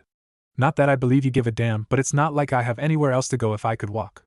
Oto's the kind of place only a sadist would enjoy being in, and while I occasionally had some fun, I saw things that would make your hair turn white, and I've seen things that would make your hair fall out. Kushina countered calmly. But your point is that you wish not to go back? Tayuya mock laughed. While I'm at it, why don't I wish my sister was still alive and it rained chocolate? No need to be so crass to us. I'm just trying to understand you better. Kushina told her. Why would you want to understand me? Tayuya asked. Because I don't believe in treating someone as an enemy by association. You're connected to Orochimaru, but you're not Orochimaru, so we should not treat you like you are. I wish to know if you're a sympathizer to him, or a mere subject, so I know what we should do about you. Also, you remind me of someone I lost, so I can't just disregard you. Needless to say, Tayuya was quite surprised to hear this, but that didn't mean she believed it. So what the fuck does that mean? My whole life since I was taken, that snake people have always regarded me with absolutes and black and white views, so why the fuck should I believe you? I'd have to be dumber than a sack of shit to believe you just because you say you're not like that. Kushina leaned closer, narrowed her eyes, and spoke like her words were tempered steel. Because we're your only chance for being able to walk, let alone live again, and I'm sure even a foul-mouthed slut such as yourself values her pathetic life. Now, unless you want me to give new meaning to the term titty fuck by ripping off your tits and shoving them up your and then start getting nasty, I suggest you learn to play nice. Holy hell! Tsunade and Shizen thought, slightly backing away in panic. Where did that come from? Tsunade asked. Kushina smiled sweetly at the blonde Hokage, but it didn't look friendly. When you want to get a message across, you've got to speak in terms they understand. Tayuya paled too, but then plastered on a fake confident grin. Do your worse. Oh, that was the wrong thing to say. Isaribbi had put up a bit of a struggle when Naruto insisted on bringing her to Tsunade, but she was outnumbered and overpowered, so they were bringing her to the medic. The weird thing is, once they got there, they saw Tsunade and Shizen sitting outside the hotel room both sipping sake. The windows and door were closed and covered, so it was impossible to see what was going on. Hey Bachan, why aren't you inside with the other woman? Naruto asked. Oh, your mother is handling her for now. She's a stubborn patient, so Kushina needs to wear her down a bit first before we can do anything. Tsunade answered, just before the sound of something breaking in the room could be heard. Tsunade-sama, maybe we should intervene and stop this. If you want to, be my guest, Shizen. Tsunade told her. As she expected, Shizen did not move. Concerned, Hinata activated her Byakugan. I don't see any fighting, but I do see some broken glass over the floor. Kushina-san is showing off her wings and tail, and the other woman looks scared. There's a woman with wings in there? Isaribbi asked. And who's this? Tsunade asked. Wait, aren't you that diver girl with the jellyfish story? Yeah, it's her. We saw her being attacked, and she's having a hard time moving. Can you treat her? Sakura asked. Tsunade put down her sake bottle. Sure. Gotta pass the time somehow. Isaribbi gave her a pleading look. Please don't. Just leave me alone. Your wounds aren't from jellyfish, are they? Tsunade asked. Tearfully and frightened, Isaribbi could only nod. A person gave you whatever you're covering up, right? Isaribbi just looked away. Yes, but it's not what you think. Many girls say that when they're in trouble, and no offense, but you have domestic violence victim written all over you. I wish it was that simple. The purple-haired girl whispered to herself, but those close to her still heard it. Suddenly did a few hand signs. Forced sleep jutsu. She then touched Isaribbi's forehead and the diver was knocked unconscious. She'll only be out for about 10 minutes max, likely less, so Tsunade-sama, if you want to see what's wrong with her, I'd do it fast. The medic nodded and had Isaribbi set down on a mat so sand and dirt wouldn't get in the way, then peeled back the bandages on her left arm. Once they were loose and the skin exposed, she gasped and dropped the loose wrappings. What is this? Everyone curiously looked at the exposed arm, and gasped too at what they saw. Green scales in place of human skin. Could that be normal for her? Naruto asked. I saw a guy from Kiri with blue skin who looked like a human and shark combined. Maybe she's similar. If that were true, it's likely all her skin would be this way. No, instead I think this condition was forced onto her, Tsunade said, checking the other bandaged areas. Sure enough, there were more scales all over her in random places. And look at this. She pointed to the border because the normal skin and green scales, where there were light red blotches. That's scar tissue, classic sign of skin grafts. Someone's basically taking this girl's skin off and replacing it medically with new animalistic skin. Oh, that's disgusting, Moegi said. Tsunade nodded. And what's worse is the body can easily reject the new skin, making it eventually peel off and leave her more vulnerable to infection and copious bleeding. In order for me to treat her, I'm going to need a hospital and donor skin. Here and now, there's barely anything I can do. Why would anyone do such a thing like this? Sakura asked. I don't know. This sounds like one of Orochimaru's. Tsunade stopped for a moment. This is too much like something Orochimaru would do to be coincidental. Either he has a lab here, or there's some other sick, twisted bastard here trying to turn people into something. Hinata, please see if there's any internal change to this girl. Hinata nodded and activated her Byakugan again. I don't see anything wrong with her muscles, though her bones look different. Like there's more cartilage in them than there should be. The interior of her lungs look unusual to me, like they're a bit underdeveloped, and there's something that looks like 2 bumps on the sides of her trachea in her neck. Also, the outer layer of her chakra network looks larger than normal but not as large as Naruto-kun's, and I think I see some kind of chemical in her bloodstream. Tsunade struggled to remain calm. Okay, I originally brought us here to give us some time to plan ahead the rest of our trip, but while we're here, we should find out what's going on with this poor girl. No one argued. The door to the room opened and a normal yet worn-out Kushina looked out. Well, I'm done. She's ready to cooperate. I swear when my legs works, the first thing I'm going to do is kick your ass until your legs don't work instead. Tayuya could be heard saying, That's ready to cooperate? Shizen asked. Surprisingly, yes. Kushina said, then noticed the unconscious girl. Who's that? An unfortunate victim of something unnatural. Tsunade answered. While we're here, we should look into it. This is inhumane, and too much like Orochimaru's type of work. Well, lucky for us, we have someone connected to Orochimaru himself to confirm if he's involved. Oh right. Let's see if Miss Foulmouth really is ready to talk, Tsunade said as she got up. Bring her in too. The others carefully brought Isaribbi in and placed her on one of the beds. While not able to sit up or move much under her own power, Tayuya could see they brought in another girl. Another one? What's with your group and abducting helpless women? Boy here got a fetish? Naruto frowned at her. I don't know what that is, but I'm assuming it's gross. Depends on the nature of the fetish. Kushina commented to herself, then recomposed herself. Tell me, does Orochimaru have any operations in this country? Tayuya looked up. Remind me where we are again. See country. The Odo Kunoichi looked like she was trying to recall something. Rings a bell, but nothing specific. We've got a girl here suffering from unnatural skin grafts. Does that jog your memory? Tsunade asked. I've seen worse.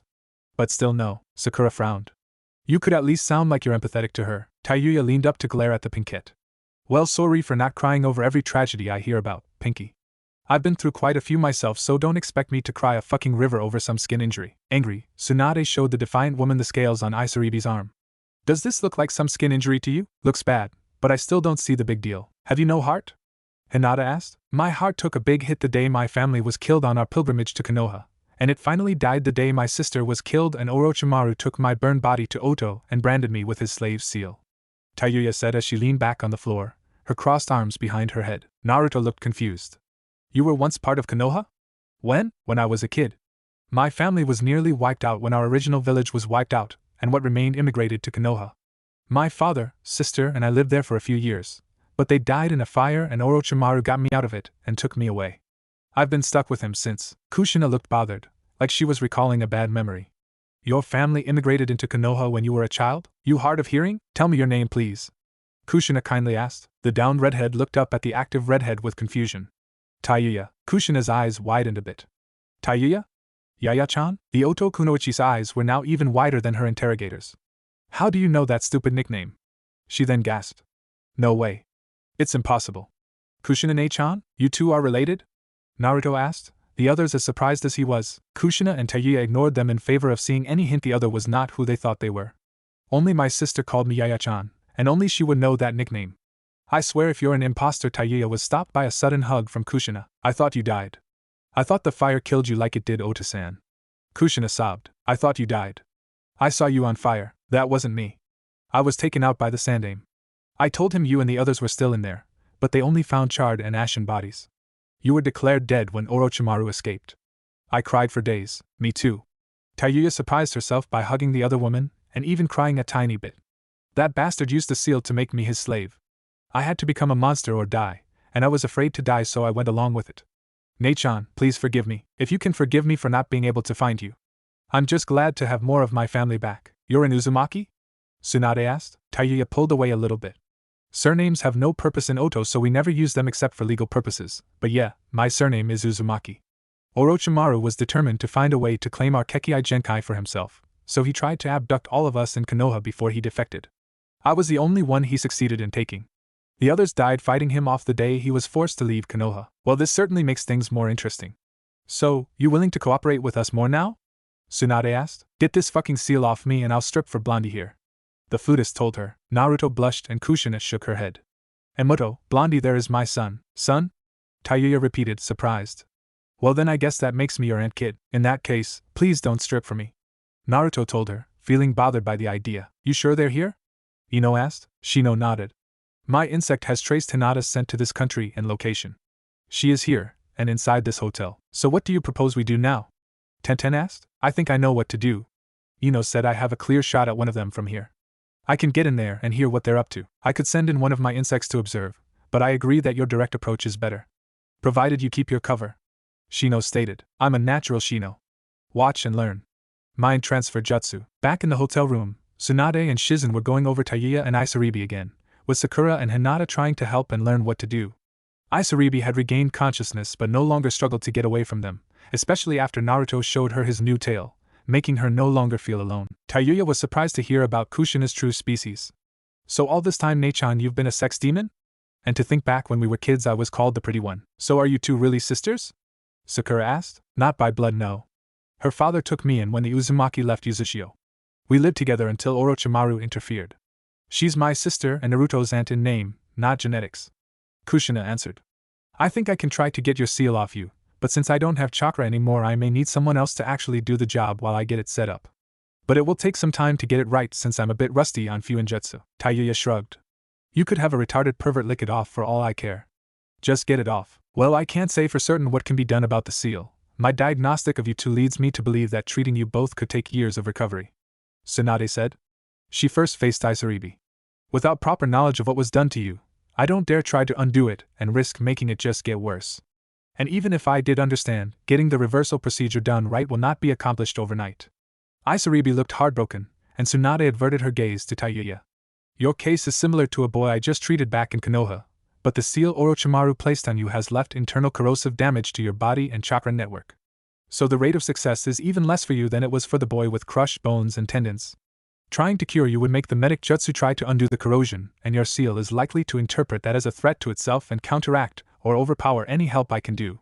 Until that mark is sealed up good or removed, I don't think you'll be able to walk again, so we're stuck like this for who knows how long? Fuck. Tayuya said. Is there really no other option for them, Bachan? Naruto asked. Kushina cleared her throat. This may not be the best solution, but I do know of a way to heal them both that could work perfectly. All eyes were on her. What do you mean? Kushina refused to give anyone eye contact. It's sort of a kinjutsu that's being kept under wraps right now. It can return someone to perfect health. But it has a side effect. If done to them both, they will be the picture of health, but they'll be turned into succubi. What? You're joking, right? Moegi asked. Kushina shook her head. I wish I was. The thing I'm speaking of, it wasn't created with the best of intentions, and personally I'd rather see it destroyed. But if it can be put to good use, then I suppose it's only right that these two at least hear the offer. Everyone just stared at her wide-eyed, like they were all convinced they had misheard her. Tayuya was the first to respond. Well, if you think it's worth mentioning Nachan, I'll at least hear you out. Kushina settled herself, showing that the topic at hand wasn't exactly her favorite subject. Do any of you know of any jutsu designed to alter the physical shape of a ninja? You mean like a henge? Sakura asked. That's what I was thinking of. Kushina exclaimed, looking a little brighter now. I've been so busy I've forgotten a lot about jutsu over the years. It's kind of hard to remember them all when you little by little lose the ability to use them and have to focus learning on a substitute. Anyway, what I'm talking about is like a henge, only it causes a true transformation of the body on a cellular level. Even internal changes happen. A true transformation into a different species, but unlike a metamorphosis, it's not natural. That sounds amazing, Shizen said. Several in the room nodded in agreement. Is that really possible? Hinata asked. It is. But it's a very limited procedure, because it was designed to do one thing during a time when the creators were desperate for results. The Uzumaki matriarch answered. But long story short, this process can turn a human being into a succubus. Is that what happened to you, Mom? Naruto asked. Suddenly everyone else was wondering the same. Kushina shook her head. No, that's not what happened at all, son. I was this way since I was born, but I was a late bloomer as a succubus. A late bloomer succubus? Not to make fun of you or anything, but that sounds crazy, Tsunade said. Kushina nodded. I know. Normally succubi start and finish puberty when they're 11. I grew more like a human here, due to a certain influence. Mom? Naruto asked, catching her attention. You said you knew something that can turn a person into a demon. Do you know something that can do the opposite? Kushina said nothing, but her face showed she had something important to say. After a moment she sighed. Naruto, if you're asking me if I can stop your change to incubus, I can't. I'm sorry, but what you're asking for doesn't exist to my knowledge. Naruto looked down, looking so beaten. It's just I've been called a monster by everyone for as long as I can remember. Heck, for years I thought my name was Demon because that's what people kept calling me. I just don't want this to happen because it means they're right. Kushina left Tayuya's side to sit right in front of her son. Naruto, it does not mean that at all. Yes, it does. Naruto countered, still not looking at anyone. You just said I can never be human, and you've told me I never was to begin with. So of course they were right. I'm everything everyone said I was. Hinata immediately embraced Naruto from behind, but everyone could see she was lightly frowning. Naruto-kun, stop this. This is not you. The Naruto-kun I know doesn't let other people define his identity for him. If you did, wouldn't you have quit trying to be a ninja, let alone Hokage, a long time ago? This is different, Hinata-chan. Naruto told her. And exactly how is this different? She immediately asked. Because now what they said is true. He told her, still refusing to look at anyone. I'm not human, therefore I'm a monster. No, Naruto-kun, stop right there. Hinata forcefully said as she moved to be right in front of him. She even grabbed his chin, and he still tried to avoid looking at anyone, so she grabbed both sides of his face. Naruto-kun, look at me. If I mean anything to you, look at me right now. She insisted, and luckily he complied. What you're saying makes zero sense. Is Akamaru a monster? Are the toads you summon monsters? Are they? And no. The blonde made himself saying, neither are you. They are not human beings, but they certainly are not monsters. And why is that? It's because they don't act like monsters. You're only a monster if you behave like one. And you, Naruto-kun, have never acted like a monster. Human or not, you are still my boyfriend. Promise me you will never call yourself a monster again. Promise me, Naruto-kun. Hinata-chan, I don't think it's that easy, he softly said. The next one to speak to him was Ayam. Naruto, try not to have such a black and white view on this. Think about it this way, Orochimaru is a human, but he's not exactly humane, is he? He's a real monster, and it's not because of claws or tails or even something like tentacles. It's because he enjoys making people suffer and causing destruction just for the hell of it. That's a monster, and like your girlfriend said, that's not you. And if that's not enough to convince you, I don't think anything we say can. The whiskered boy slowly looked at his girlfriend, his surrogate sister, his mother, then all the other girls in the room. They each waited curiously, waiting to hear his response. Hinata-chan, I am Nei-chan. It's not that I can't believe you, but I worry if I change like this, I won't be the same person anymore. Look at Sasuke. When he got that mark he stopped being who he used to be, I don't think the mark is the only reason he acted like that, Naruto, Sakura told him. And even so, I don't think the mark created his bad behavior, but instead encouraged it. Kushina leaned closer to her distraught son. Son, I think I know something that might put your mind at ease on this. She saw he looked curious and hopeful. How about you see where I've been these past few years? See others like us and how they live. That should show you that you have nothing to be afraid of. Seriously? Naruto asked. Kushina nodded. Yes. You deserve it. And I'm sure the people there would love to see you too. Why? Kushina looked like she briefly didn't know how to best answer. Maybe you'll understand better once we actually get there. Would you like to see it, son? Only if we all get to go too. He insisted. Kushina nodded. I wouldn't have it any other way. Not to be rude, but didn't you say you had a way to return me to normal? Isaribbi asked. Oh right, sorry. Kushina said, straightening up and looking at the bandaged girl. I'm not a healer, so maybe there are other ways than the one I described, but the only one that does come to mind is one that turns a human into a succubus. You would be the picture of health, at the cost of becoming a different species. Isaribbi closed her eyes and shook her head. Thanks, but I'd rather not forsake my humanity like that. After what's been done to me, I'd rather not lose more of it. I'll just wait until Amachi-sama can cure me. Tsunade looked doubtful. Unless this person has some sort of miracle cure, such a process to undo that kind of damage will take years to complete. What exactly caused this to happen to you anyway? Isaribbi looked at the wall, like she was trying to pretend the situation didn't exist. That story about the jellyfish, that wasn't exactly a lie. It did happen, but not recently, more like a year ago. I lost consciousness for a while and woke up in a private lab, run by a marine biologist named Amachi. He offered me the chance to recover free of charge, as long as I agreed to be a human guinea pig to experimental medicine for jellyfish venom. I was in a lot of pain and still dazed, so I agree. It worked, but you can see it had nasty side effects. Since then he's been trying to find a cure, as well as seeing what the extent of my change has been. The others looked shocked and sympathetic to her, Tayuya less so, while Tsunade looked judgmental. I'm sorry to tell you this, miss, what was your name again? Isaribbi. Isaribbi, I'm sorry to say this, but something like this cannot be cured by a mere serum. From what I've seen, you underwent skin grafts. That requires more skin grafts to reverse, not medicine alone. Skin grafts? The diver asked, looking at the slug Sanin. That can't be. I never had any skin grafts. Were you ever given anything that made you unconscious by this man? Tsunade asked. Isaribbi nodded. Yes. Sometimes my medication made me drowsy, but lots of stuff you can find in an everyday medicine cabinet does that. True, but he could have easily sedated you in order to perform these skin grafts and make you think they were a mere side effect of what he was giving you, which likely is what caused the internal change to your body.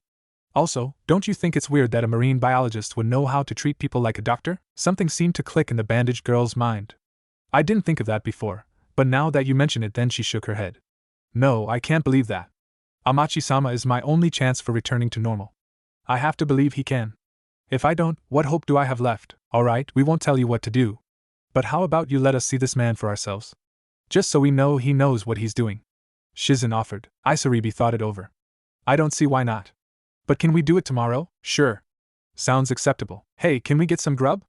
I feel like I haven't eaten a fucking thing in a week. Tayuya stated. Kushina smiled at her sister. That's not that far from the truth, Imuto. After a few more moments, Ino returned to her own body. What did you find out? Shino asked. Something very strange is going on in that group. Either they've gone crazy or they know more than I could find out. We should hang around and keep watch without exposing ourselves until we can learn more. They're not doing anything illegal or threatening to Konoha, are they? Tenten asked. Not that she believed her idol Tsunade would be involved in such shady deals, but her professional side needed to rule out the possibility. Not that I saw, but what I did hear made no sense at all. I need to learn more, Ino said. All that talk about monsters and transforming and Naruto, and that woman that calls him her son. What is going on here? It would be wise to continue our observations until we learn something concrete then. Shino told the two kunoichi. I will leave an insect in the room that will rotate with another periodically in order to gather more intel. Tenten-san, do you have a means to listen in? Yes, but I'll need a distraction to get it properly set up. I can plant a listening device in their room, but I'd need them all to leave first. For now, we're better off using your method, Shino. Dinner passed and night came, and everyone was asleep. With no immediate threats to worry about, the entire group went to sleep and didn't bother assigning night watchmen. Isaribbi and Tayuya were given the bed since they were the injured of the group, and everyone else got the floor. Tsunade and Shizen slept on the side of the room closest to the outside door in case someone did try to come in from there, while the rest slept on the other side where there was more room. Naruto seemed to be surrounded by girls right then. Hinata was curled up right next to him while Kushina was on his other side, just not as close to him as Hinata was. Moegi slept by Naruto's head for a sense of security, and Sakura slept by his feet, also finding herself longing for a sense of closeness to him. After over an hour of sleep, Isaribbi carefully opened an eye and looked over the room. Fortunately, her experience being underwater so much enabled her to see fine in low-light situations. When she was certain no one else was awake, she moved as quietly as she could out of the bed. Tiptoeing her way around the others, she carefully made it to the front door and grasped the handle, giving her caretakers one last look. "You're all nice people, even if the oddest bunch I've ever seen. But I can't risk angering Amachi-sama and being cut off from him. He's my only chance to be me again. I need to get back to him. At least this way you won't become new test subjects for him like I did." The diver felt a pang of guilt, for when she first saw the group reach sea country she had plans to bring them to Amachi. He said he needed other people to be brought to him for various experiments, all of which would help reach his goal.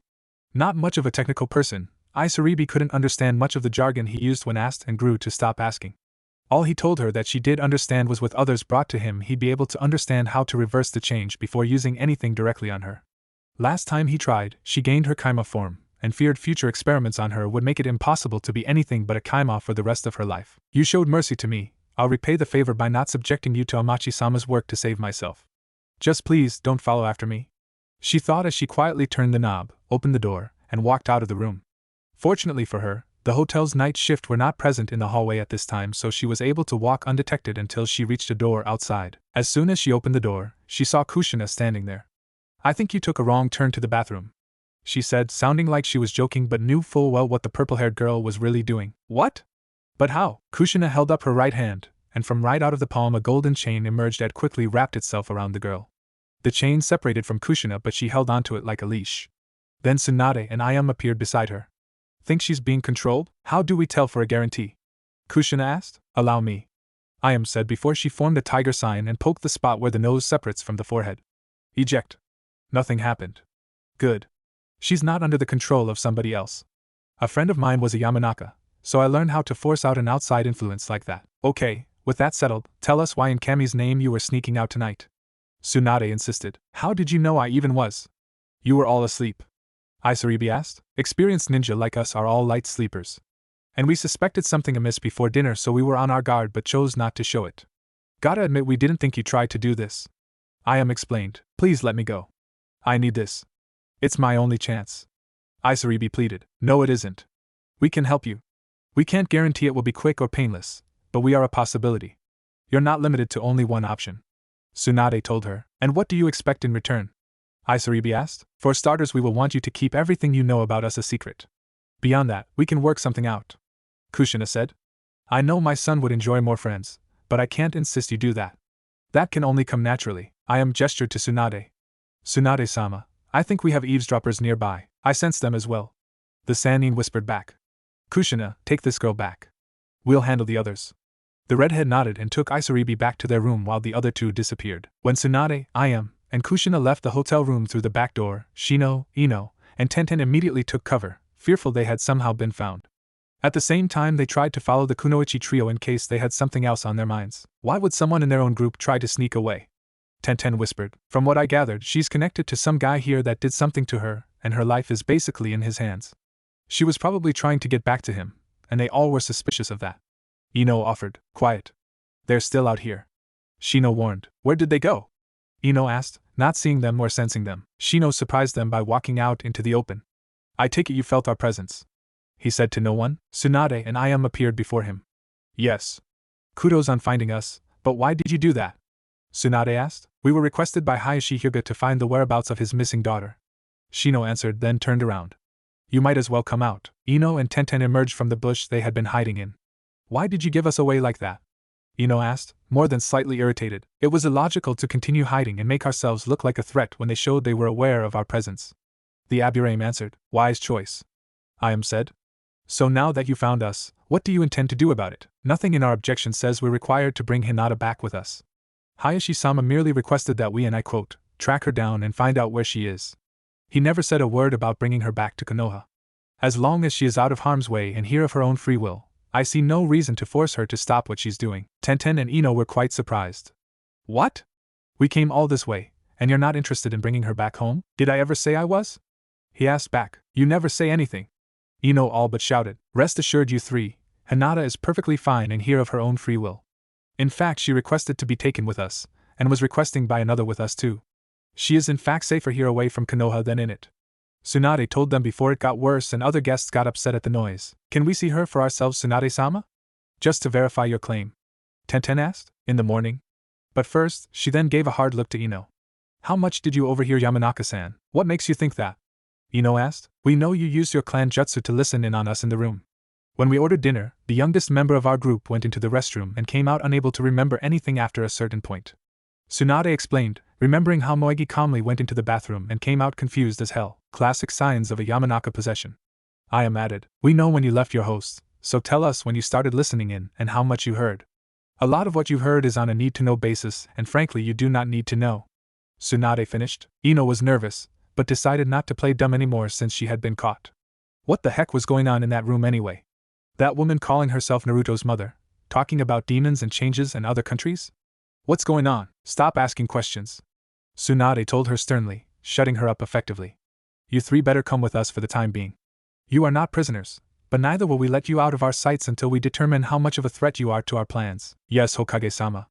The three genin said. Amachi was in his lab on his own private island looking at a computer screen telling him a mile's worth of data lines comprehensible only to him, when he heard the door to his lab open. Turning around, the balding scientist saw Isaribbi walk in. About time you showed up. Where were you last night? I was observing potential new subjects for you, as well as recuperating from some injuries I acquired. The bandaged girl answered. Did you bring them to me? Amachi asked. I was not able to. These ones were too smart to catch off guard. Looks like you're slipping, Isaribbi. The diver frowned. It's like fishing. Sometimes you reel them in, sometimes they get away from you. Doesn't mean you're doing anything wrong. Especially since people are harder to catch than fish. Well, you better not lose your touch, girl. I need my test subjects to complete my work, and you know what that means for you. Isaribbi looked conflicted. Excuse me, Amachi-sama, but when I was cleaning myself a while ago, I noticed something unusual. She saw she had his attention. The reddening around my scales, I always thought that was just irritation, but last night I wondered if it was actually the markings of a skin graft. Is my transformation a mere unexpected side effect, or something you deliberately caused? What makes you think that? You know what I told you. Amachi replied. Yes, but when I think about it, it doesn't match the evidence. Isaribbi said, but stopped when the long-nosed doctor stood up looking offended. You dare question me, girl? I'm the only reason you're even alive right now. Most people would have left you to suffer or bled your wallet dry after treating you.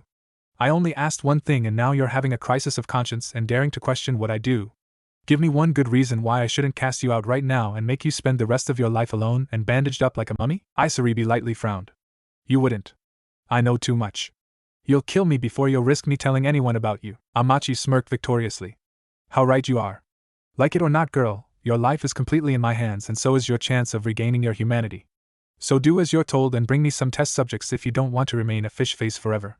He waited for the purple-haired girl to move, but she did not. I said go. You're making one big mistake, Doc. Oh, and what's that? Isaribbi was immediately covered with smoke, and Ayam appeared in her place. You obviously weren't too prepared for the chance that the real Isaribbi would already tell someone else about you. A henge? She found ninja here? Amachi asked himself, worried he was in trouble. Amachi was not much of a fighter, so he backed up and immediately hit an emergency silent alarm. In no time, his assigned guards from his benefactor would be here to take down this Kunoichi. Ayam saw this action and smirked. Oh, don't think you're getting out of this that easily. I never said I came here alone. It doesn't matter. This place isn't defenseless and neither am I, Amachi declared. Then why are you so nervous? Ayam asked, her favorite dagger in hand to intimidate him. Amachi glared and made his hand hover above a large dark blue button. I'd rather not use this indoors, but you leave me little choice. Elsewhere in the lab, the others had split into two groups. Kushina, Naruto, Sakura, Ino, and Isaribbi went to the left wing while Tsunade, Shizen, Hinata, Shino, and Tenten went to the right wing.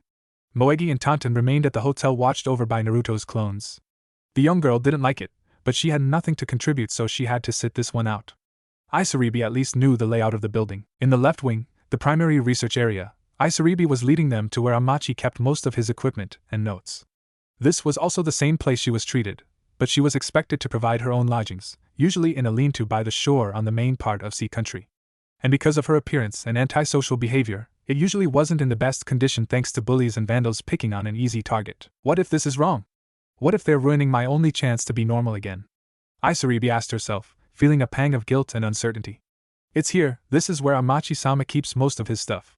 She told the others when they stopped in front of a closed door. Open the door to guarantee there are no traps. Kushina told her, you think I'd lead you to a setup? Isaribbi asked. You did say you intended to trick us into coming here so we could be used by this guy. For all I know, you still are. Now open the door and prove me wrong. Kushina demanded. The bandaged girl opened it and safely walked inside, showing there were no traps here. With caution, the rest went inside and saw a laboratory filled with computers, water-filled tanks and tubes, surgical tables, and various equipment to experiment with. It was like something right out of a movie. Only thing missing was a tormented scream in the background. Was this where you were treated? Sakura asked. Isaribbi nodded. What all was done to you? I was unconscious for most of it, but when I woke up my skin was scaly. Get away from the door, girl. Kushina ordered. What? I'm not stupid. You said this guy orders you to abduct people and bring them here for him to experiment on. For all basic purposes, you have done just that to us. I knew that going in.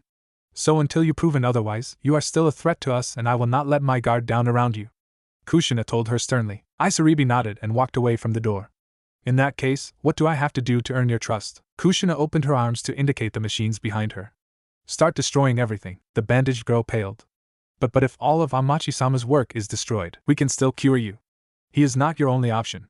The redhead told her. Maybe, but according to you my only choices are him or you, and you did say your way would rid me of what humanity I have left.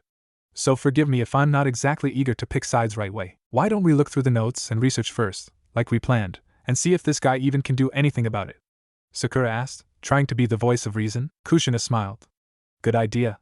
Let's not pressure the young girl further and simply see what this doctor is really doing here. With that, everyone started looking through Amachi's data, hoping to find anything they could use or understand. In the right wing, the living quarters and docking area, Tsunade and the others were checking for any potential threats that needed to be intercepted. If this place had anything valuable in it, or was a secret site for human experimentation, then surely it was not unguarded, even if it was an ordinary lab. Scientists tended to be notoriously protective of their findings, dreading the chance a fellow researcher would steal their work and take the credit for it. My insects have just informed me that a silent alarm was triggered. Shino told them all. Crap, there goes our element of surprise. Okay team, be on extra alert. We're likely to be ambushed now. Tsunade said and everyone nodded. Byakugan. Hinata whispered, activating her jujutsu. There are 2 men trying to sneak up on us, one from the front and one behind us. Neither are armed, but they both look like they're prepared for a fight. They look alike, but one's more muscular and wearing dark glasses like Shino while the other's just wearing normal glasses. Good, so now they lost their own element of surprise and their vision is vulnerable. Tsunade whispered in response. Shizen, you and me will take the one behind us. Hinata, Tenten, you two take the one in front. Shino, use your insects to cover us both. The one in front is likely to be a distraction so the one behind can attack us. Everyone nodded and got into position. Hinata got into her juken stance and Tenten pulled out some of her unsealed kunai and trench knives, keeping her scrolls within immediate reach. Hinata's eyes told her the target was confidently yet quietly getting closer, looking unafraid but rather pleased to be able to fight. Shino had their backs, in case they needed his assistance first, but he was diverting his attention to the Sannin and her student who hoped to overpower the supposed sneak attack. Kushina-sama, I think I found something. Sakura said as she stared at a computer screen, attracting all ears to her. Yes? The aforementioned redhead responded. She clicked on the file and a video popped up into view. The video showed an unconscious Isaribbi strapped to a table with N4 hooked up to her. Coming into view was a man dressed as a doctor. Who's that? Ino asked. Amachi-sama, the man who treated me. Isaribbi answered. This is day 7 of my work on this fortunate find of mine. Amachi said, clearly if documenting his progress. Results are not coming as soon as I hoped, but I strongly suspect the fact that she has the chakra system of a civilian is to blame for this. Since Orochimaru-sama will not provide me with ninja subjects anymore, I must take what I can get. This guy works for Orochimaru? Naruto asked, horrified. Fortunately, after much trial and error from the past subjects, I have high hopes that the many tests done on this subject will have accumulated effect after a few more. Making the change from human to sea monster may work best gradually rather than instantly. I suspect only 1, 2 at the most. Further treatments will be needed to give the girl the ability to become my underwater weapon. All eyes were on Isaribbi for a moment, looking at her with shock, making her feel uncomfortable and singled out. Amachi's voice after a cutaway redrew their attention to the screen. Day 9, and results are mixed. As expected, the gradual process was the correct procedure and I have succeeded in transforming the girl into an aquatic creature that will help me in dominating the local area and allow Orochimaru-sama to have alternative weapons too. For simplicity's sake I have dubbed this aquatic form as Kaima. The screen showed Isaribbi being injected with something and her body quickly transforms into a humanoid fish being that could have come straight from a low-budget rip-off of the creature from the Black Lagoon. The change lasted only a dozen seconds and then she reverted back to normal. Do you really do that? Ino asked, but Amachi continued before Isaribbi could answer. Unfortunately there is a downside to the current result. While the Kaima body shows signs of a complete transformation, internal as well as external, it does not hold for long. Maybe the body rejects the unnatural metamorphosis like an improper donated organ, or the subject's limited chakra capacity cannot support it for long.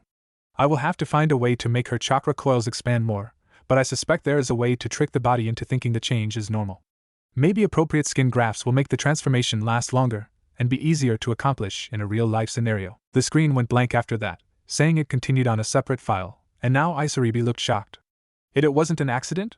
He wanted me to become this thing? In that case I think it's safe to say you've got little luck putting your faith in this guy. Kushina told her. Can we save her? Sakura asked. If she doesn't want to try my way, Tsunade could possibly come up with a way to reverse what was done to her if we find a complete list of what was used. However, that's only in theory. I can't promise anything yet. Kushina answered. We should go get her then, Naruto said. Kushina nodded, but looked briefly alerted by a radio receiver on her ear. What is it? She listened to the transmission. Gotcha. We'll be there shortly. What's wrong? Naruto and Sakura asked. Needs our help. We'll have to get back to this afterwards. As expected, the one Hinata and Tenten were prepared for appeared first, jumping out of the shadows like a jungle cat upon a helpless deer. However, these kunoichi were hardly helpless. He's unarmed, so be prepared for a jutsu or taijutsu move. Hinata whispered to the weapon thrower. The man in question, who was in truth Akado Yoroi, one of Orochimaru's weaker henchmen, rushed into view, his right arm stretched out as if to grab them. Hinata's Byakugan told her that he had some of his chakra gathered in his palm, meaning it would be bad and he touched either of them. So she stepped aside,